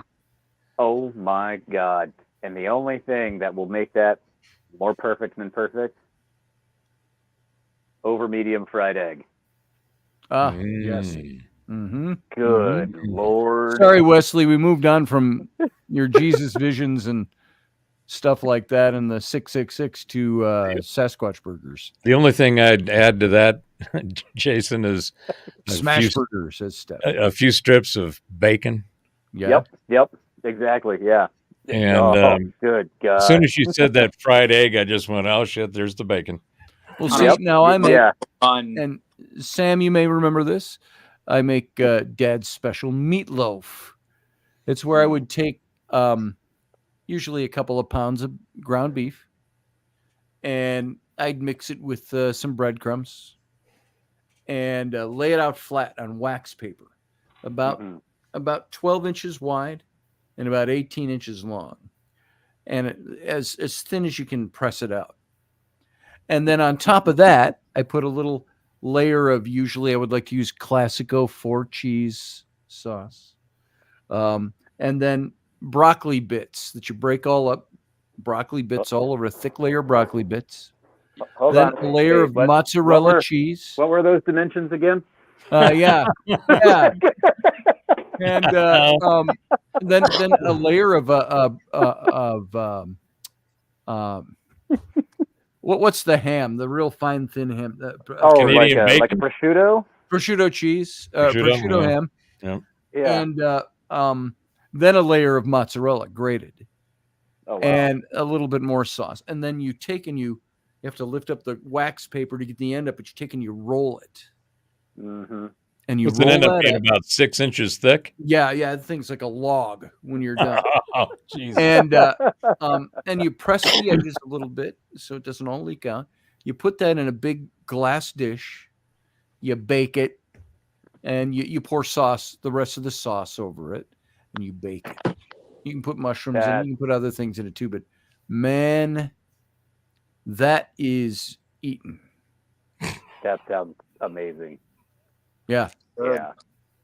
That's how I felt about having. That's how I felt about having White Castles the first time when I first moved to the Midwest in '95, and I was drunk on a case of beer, and it was 2 a.m. And the only thing open, and my future wife has said, "Well, you got to do the White Castles." I said, "What's that?" She said, "That's the getting drunk burger," and they're just, you guys know what they are, right? They're little sliders. Yep. Sliders, yeah. And they don't call them that for no good reason other than the obvious. Yeah. But I tell you avocado on a burger, Jeremy Hansen. Yep, that's I do as well. Perfect. But I got to tell you, the taste of those sliders at 2:30 in the morning, with a big old buzz on, was like. Well, that was the thing. It was God food. Get bags of those, at 2 in the morning after bar time. Yeah. You go, yes, the White Castle is still open. And that was like an epiphany from God when you realized that the White Castles were open after bar close. Suddenly the night was young again. Yes. See, so in the Midwest, and in the northern climes, above the Mason-Dixon, you've got White Castle. Yep. You go south of the Mason-Dixon, you've got Crystals. Mm-hmm. And I've never same tried exact that. thing. Yep. Same exact thing. They cook them the same exact way. But I tell you what, here's another thing that the South has that we don't have up here. That is like the perfect after bar, after the case of beer, rejuvenate everything to the night is young again. Waffle House. Oh yes. Waffle House. The Waffle at House. Like 3 a.m. is smothered like, and covered, baby. Or Denny's. There was Denny's. The Waffle House. Yep. Up here we had Perkins. Bring it on. We would go to Perkins all the time. Yep. Oh yeah. And I have one great story. I don't know if I've ever told this. Sam may know this one, but when Rainey and I were first dating, we were courting. And we had the night before we had gone out for some drinks at the Irish pub, and we stopped and got White Castles. It was back when Rainey would eat a variety of different foods, Now she's a health freak and all of that, and gluten free and everything. But so we got some White Castles and had them late at night. And the next morning, we're sitting at my computer. I'm at my computer at my desk, and she's on this side of the desk on her laptop. And you knew that we had to be comfortable with each other already because I farted. I was just like, you just lift a cheek and you just go, and you don't do that unless you're comfortable with somebody. When you're trying to impress a woman, guys don't usually go, "Hey, honey, pull my finger." That's not when that happens. You have to break the barrier. The barriers have been broken. Yeah. But you have to admit that the first time, once she farts in front of you, everything's there was no everything's cool. So she the people in the audience right now farting in front of her. Of course, by that time I'd seen her naked. I'd seen her naughty bits. So I guess feeling it was okay to fart in front of her. And I don't say that to be shock value. I'm just saying there's a certain level of comfort you reach at a certain point. So I'm sitting there and I, kind of lean over. I'm typing and I let one eke out. It made a nice noise like that. It wasn't like a wonk. It was like wink. And about 15 seconds later, Rainey goes, "Oh my God!" And I go, "What?" And she plugs her, and she runs for the side door. My office was in the breezeway, so there's the front and the back door. And she runs for the back door, opens up the back door, sticks her head out, and goes, and I go, and she didn't throw up, but she had to get that fresh air. And I go, "Oh man!" I said, "Did I just make you gag?" And she goes, "Yes." And I go, "I am the king. I can do that." So, I will tell you this: she banned, even at that early stage in our relationship, she banned White Castle. We never, ever, ever ate White Castle again. Never, until we had one in Stillwater here a couple of years ago, and they closed it down now. During the pandemic, I think it closed. But I would drive by with the kids, and I said, "Kids, you don't know how good those burgers are from that place." "Oh, the little White Castle?" "Yes." And Rainey was like, no, don't you dare tell them that that's good food. And so my kids kind of, without ever having tried them, were all like, "Oh, we don't want to go to White Castle. Mom says that's bad. That's bad." I go, "Mom doesn't know what she's talking about." I said, "You got to come to the dark side with Dad. Follow me to White Castle." And so they never did get to go to White Castle. But White Castle then came out with the frozen packs. You can get them at the grocery store. Oh God. Yeah. And it's not the same though. they're not the same. No, it's not the same. But Ellery was intrigued, as was Flynn. Rowan was like, I don't want to try that. But Ellery's like, I want to try them. And I go, Flynn, you want some of those? And he goes, yeah. And I go, okay, well, I'll get some. And so I got a box of those. And Ellery loves them. And now we get a box of those once every 8 months, something like that. So it's not like we feed her White Castles now. But she's had them. And it's like, wow. Yeah, it's too bad the restaurant isn't open. I'd take her to the restaurant. I said, you never know what it's like then when it's 2 a.m. and you're standing in the restaurant and there's the steel fixtures and you're just waiting for your bag of burgers. So, see, I could never do White Castle or Crystal because there's just too much on the onion. Steph never had White Castle. Oh, yeah. Steph. Oh, it's something that if you missed it and it's been a few decades, try one if you need to, but otherwise pass because it's not. And I've got a quick story on that same note, Scotty. You were talking about going and buying a bag in the refrigerator, right? At the department stores. So when I first met the mother of my children in '85, we were going to it was when we were going to head out one day and get some food, and she says, "I need you to go to this address." And I said, "What am I going to do at that address?" This is in Huntington Beach, California. And she said, "Just go there. You'll see a big truck, and there'll be other people there, and just hand them this number, this ticket or whatever, and then bring it back." And I said, "What is it?" Just go. You'll find out. Oh, so because she wanted to surprise me on these, because I had heard about them, but we hadn't been back there, and I was skeptical because I was a Big Mac and a bonus jack and a the Carl's Jr. whatever they had. Yeah. So I go to this parking lot. There's a big old refrigerator truck, bunch of people standing around. Guys throws open the doors, says, "All right, give me your tickets." People get their tickets, and they're coming out with boxes of White Castles. Oh, it was a shipment from the Midwest. Nice. For only those who knew, because only those who knew. I mean, this thing was packed with White Castles, and I think there was maybe 50 people there. But they were scarfing them up, taking multiple cases, and I'm looking at it. Well, I've got one case. So he's in Colorado, Steph.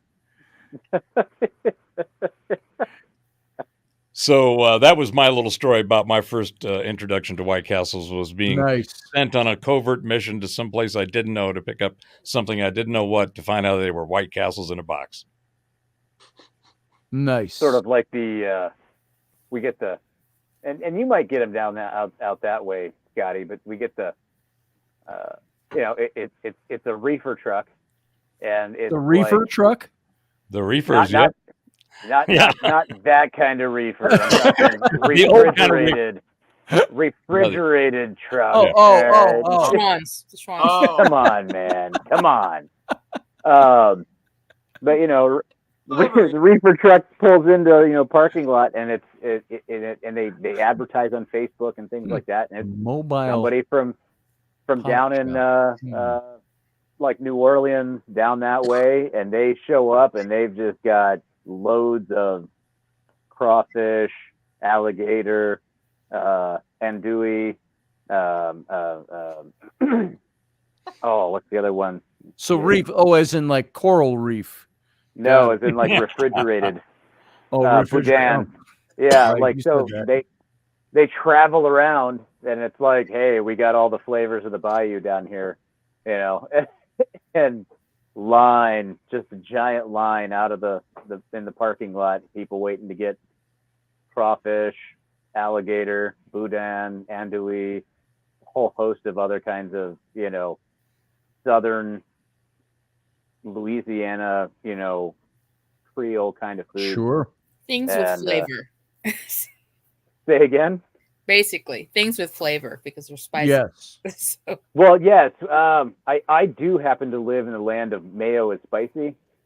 Yeah, I don't understand. How do you eat that stuff? It's so I've got a question for you guys. When I grew up, Ketchup we had spicy.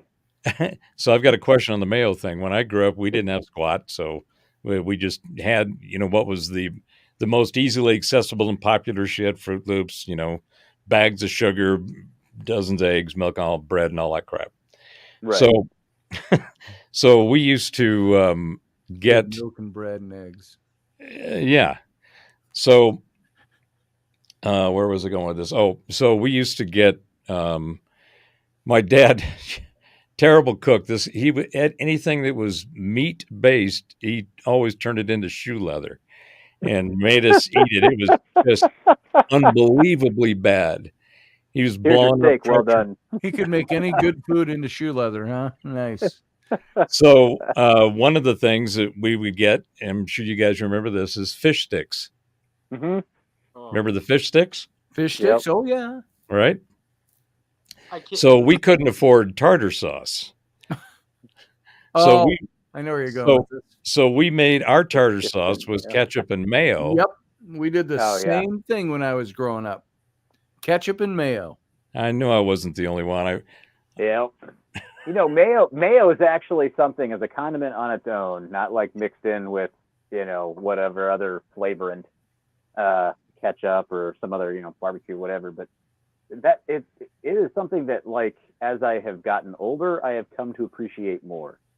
When I was young, like, I hated mayo. I thought it was the worst.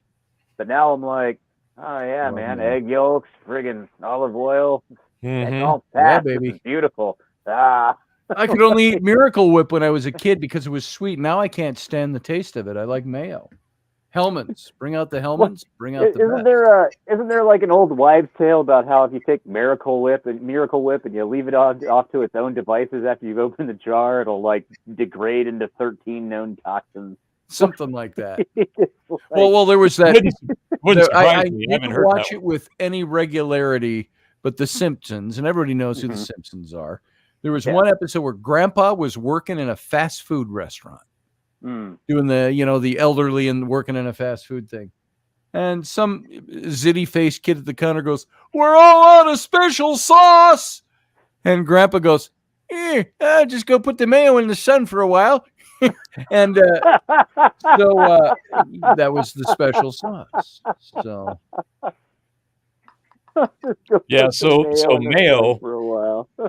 In Southern California, we had Best Foods. So bring out the Best Foods and bring out the best was the same thing, but everything was different. They just changed the name in the Midwest to Hellmann's. Yeah.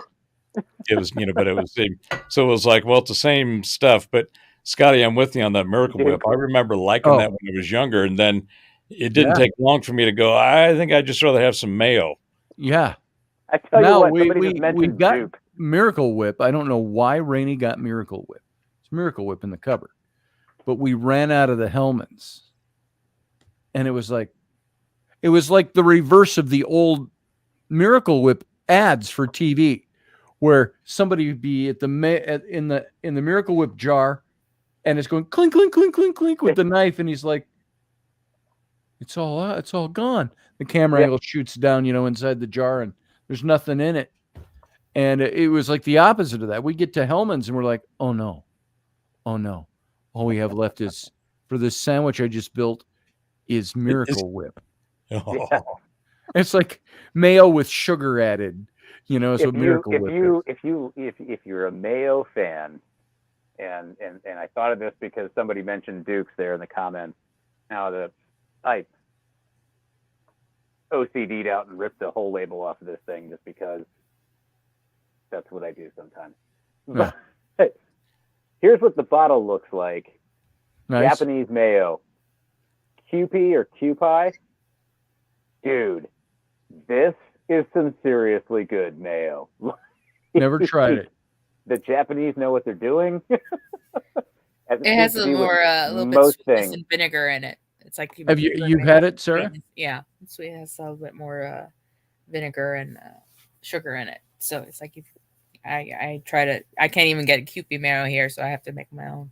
So you can't get it because like I got this at Walmart. My not jaw Walmart dropped here. to the floor. I was like, what? And so because I could only get it at the Asian Mart, the international food store that we've got before that, and then I was strolling through Wally World and I'm like, they've got what? Grabbing that. So, what's the name of that again, Jason? It's spelled Kewpie, Kewpie. Okay.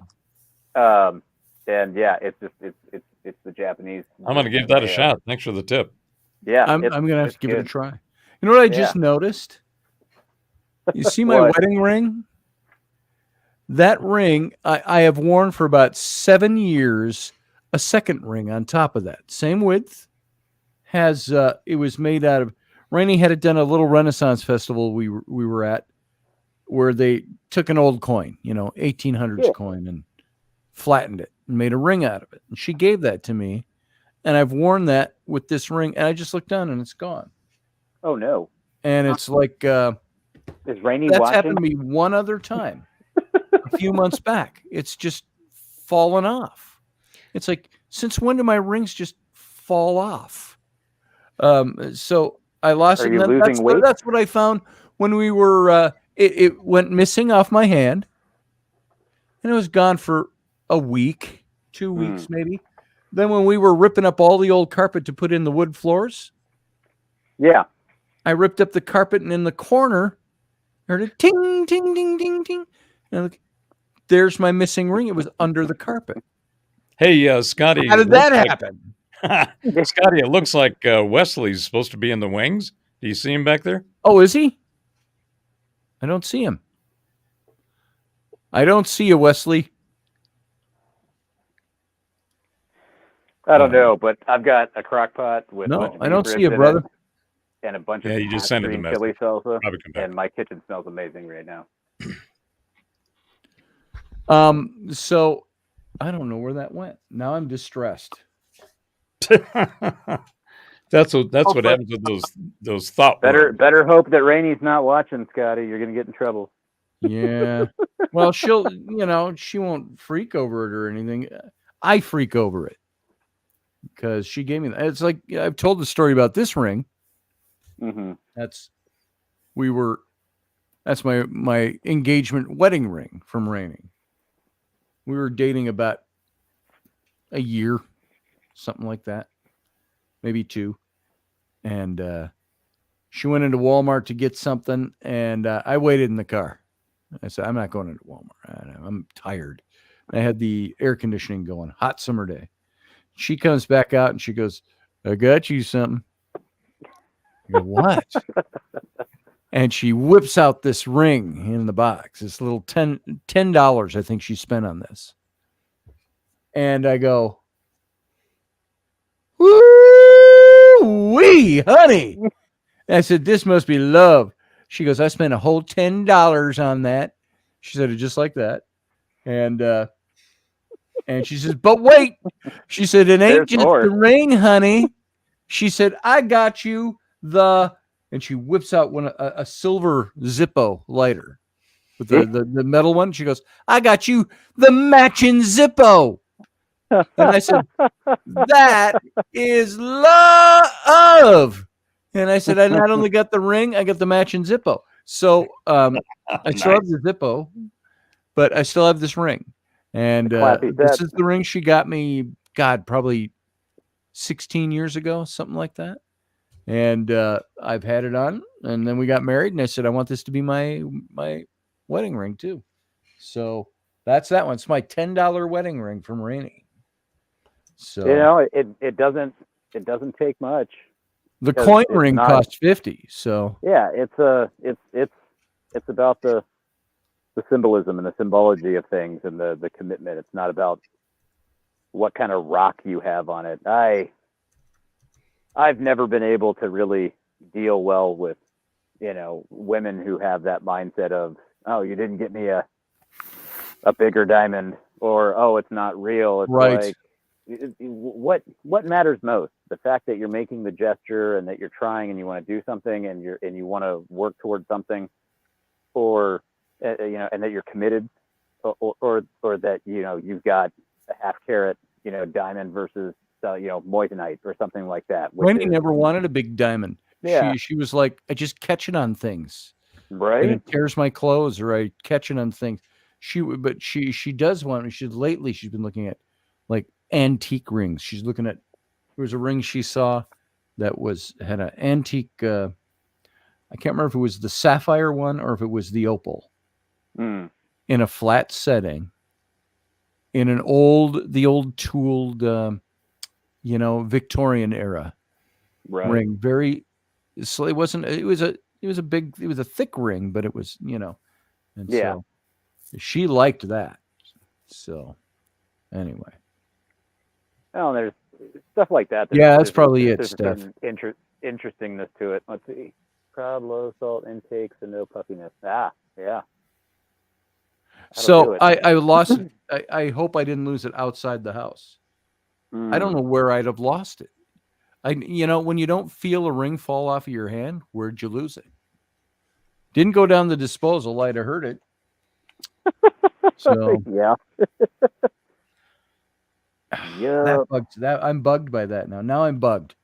It'll turn That's up. the stuff that gets me. That gnaws at me. Yeah, it'll turn up when we rip up the wood floors in 20 years. I'd be more worried about the lack of sensation in the hands. Yeah, that I didn't feel it come off. Well, and my rings are not tight to begin with. I have no knuckles. I don't have those big, fat, thick, bony knuckles like some guys have. Well, I think the correct approach is to take a forensic view of the events of how you, what you remember the last time you had it, and the last time. I don't remember the last time I looked at it. It might not have been today. Well, just call up Grissom from CSI. Yeah, there you go. Just don't let him bring in a UV light into your house. I wonder if a psychic could find my ring. I see. There's a lot of good data that says that that ability, and it shows up. Non-local consciousness shows up in a whole bunch of different ways, and the one that's not getting the attention I think that it deserves is the remote viewing guys. Yes. They are doing their work.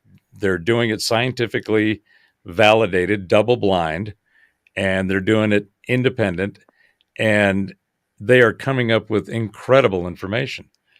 Some of it you listen to and you go, it sounds like you were there. And in a lot of, they're drawn. They were. Yeah. Well, and a physical sense, because what the protocol they use is to go through the different types of information that you would look for. What are colors? What are temperatures? What's the smell? Is there a taste? Is there a sound? And you just look for those things individually. And I think that fundamental process is what people are missing. They don't understand that that's actually how your mind works. That's how we learn. We are pattern recognition peeps inhabiting, this Uber that is a carbon-based meat suit. So it functions a certain way, and it acts a certain way. It has certain habits and characteristics, has a nature about it, right? Sorry, that's a meat suit thing. And I keep thinking about, there was a whole thing that I saw where someone was like, just remember, you're not just like a body walking around. You're a brain inside of a meat mech. Or like a skeleton wearing meat armor. Like, oh my God. Nice. I have meat armor. Right. You're not wrong. Like, yeah. Well, and see, I want to know. I want to know if. We're gonna quit. Oh no! No, keep going. Keep going. I was going to see if the professor had a direct line to any of those remote viewing guys, because you'll have to ask him in private. Yeah, I'm too impatient to wait till the end of this season for Curse of Oak Island to figure out if they're going to find anything. Maybe he. Oh yeah, I haven't watched that for a couple of years. It's getting to be. I mean, they got to be closing in, and if there's going to be anything, then that's going to happen. I've watched that since the beginning, along with the Ancient Aliens. One more season. I enjoyed it. I was watching it big time when I was working out in was it Utah? Yeah, when we were out in Utah, we would watch that. And that was 2018. How long's that show been on? Oh, it's been on a long time. Long time. Yeah.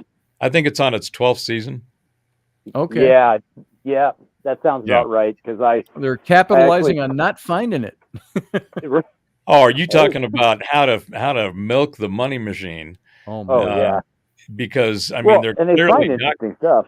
Yeah, and they're using one of the things that I really enjoyed about it, and to some extent, what they would do with AA is the technology they would use to go interrogate the evidence. Right. Oh yeah. So they'd keep bringing in new toys, new tools, new techniques. It's like, oh, what's that one? Let's see ground penetrating radar that's on this mobile little mower thing. We've got a mass spectrometer. Right. That's crazy. So I really enjoy those aspects of those shows. And the one that's really got some crazy stuff going on is Skinwalker Ranch. Oh yeah. Okay, I'm gonna have to fire that one up. The stuff I saw on that the last time I saw that. Yeah. They were doing they got the 3D shots of stuff in midair where they were looking around at it and emanations coming out of the ground, and it was done with drones that did a circular pattern and continued to climb and firing their cameras, so they were constantly getting a 360-degree view, and each one was on its own, but they're, for the most part, they're all synchronized. So when they analyzed the data, that's where they saw these structures that were three-dimensional out in this space that they couldn't see anything. Yep.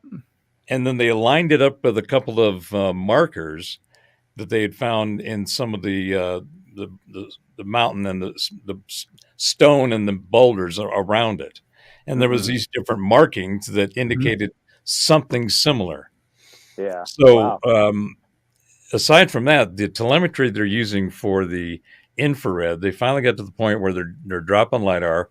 They've gone into the side of this is a mesa, and I think it's about 100 or 200 feet up, but it's just supposed to be solid rock. Well, apparently there's something in the rock, and it apparently is a different material than the rock that surrounds it. Well, I know what I'm doing after we get off of here. Right. And another good show that I like of those natures is the Expedition Bigfoot. I thought they have done a fantastic job with that one. Is that same guy who does Expedition X and Expedition Unknown? No, not Josh Gates. Yeah. I want to meet that guy. Totally different team. You've seen some of these guys before. With Moira, blonde, good-looking doctor of anthropology or primatology. She's a primatologist. She worked with Jane Goodall, and which I thought was interesting. And they've got a scientist, and all this, and they bring in all this in very interesting equipment. And they've gotten some things that are just undeniable that something is there. Catching up to it, though, and encountering it has always eluded them. But they're catching it, and you're seeing it on LiDAR, but the advanced stuff from LiDAR even, where they're looking at the whole woods, where they saw these things, and you see something that's the form of like a Bigfoot, and it takes a step, it catches it in the middle, and then it's gone. Did you see that recent footage where it shows? Am I muted? No, you're here. Oh, okay. I saw just a new one just a few days ago, and it looked pretty clear where it went like this. Ronnie LeBlanc, that's the guy. He's a little flake, but. Well, anyway, the footage that I just saw, I was asking to see if you guys had seen it. It looks really convincing because it's next to a tree. The trees are here, and then there's other trees and vegetation here. And this big black mass comes out snaps off a limb that is about 8 inches around, and then picks it up and slams it across I saw that on another tree. I looked at that. And there was what? like police tape or something like that there because something was. Did I just shut somebody off and back on? That was weird. All my blocks just shifted on my screen. Yeah, we're on I got different the sides same of the thing. screen. Yeah, that was odd. the Chinese. There was some kind of yellow tape that was cordoning off something out in the woods there, and they thought something was ripping the area apart. And it was the black mass between the trees, like you said, picking up and snapping off trees and throwing them into the air. It's not special effects. It's not a no. You can tell the difference. Yeah, this looked authentic to me. It was very interesting stuff. Yeah. We're closing in on Bigfoot. I'm gonna find him. And I gotta go. It's the end of the show. Yeah. It's 11:38. We end the show 38 minutes ago. so I don't think it was my fault this time. It's not your fault this time. No, I came in my usual few minutes before the end and extended it out, but the rest of it was all you guys. That's right. And Sarah, you too, young lady. Sarah? Are you there? Yeah, I'm here. The professor was talking to you. Yeah, I zoned out. Happens to me all the time. That's all right. All right. Well, we're going to call it a night. And, a little bit of not really going anywhere with anything in the captain's cabin other than just talking. So I appreciate you all. Thanks for being here. I like the meandering muse. It's enjoyable, spontaneous. And you never know what you're going to get. It's kind of like a box of chocolates. I was just going to say that. Life is like a box of chocolates. There it is. Know what you're going to get. That's right. Just look at go onto YouTube and do a search for Gump Fiction. That's all I'm going to say. Gump Fiction. Gump Fiction. Like Pulp Fiction, but Gump instead of Pulp. And well, you're welcome. Thank you very much.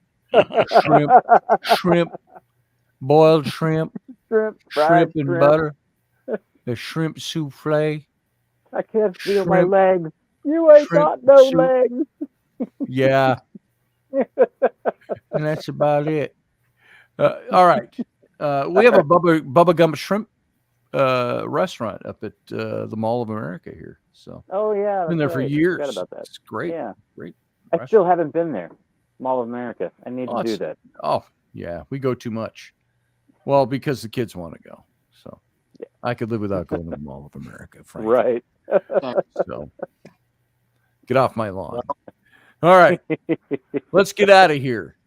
All right. Sarah, thank you for being here. All right. Thanks, guys. Hey, we'll see you later. Yep. Bye. And Jason, good to see you, brother. Good seeing you guys. Live long and prosper. Yes. Prosper. And Professor, good to see you. You have a good night. Thanks for letting me in at the last minute as usual. Thanks for coming in the last minute as usual. Good to see you, Sam. Take care. See you too.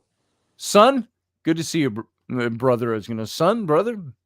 Son, good to see you. I'm glad you're here. I'm glad you should do this more often. Yeah. It's twice now in a week. That's pretty good. I like that. Yeah. So more often. Absolutely. I love you, son. I'll talk to you soon. Talk to you soon. Love you, Have Dad. a good night. I love you, boy. All right, everybody. Thanks for being here. Thanks for being part of the show. We're going to get out of here now. And we'll see you next time. Until then, live long and prosper. Shalom.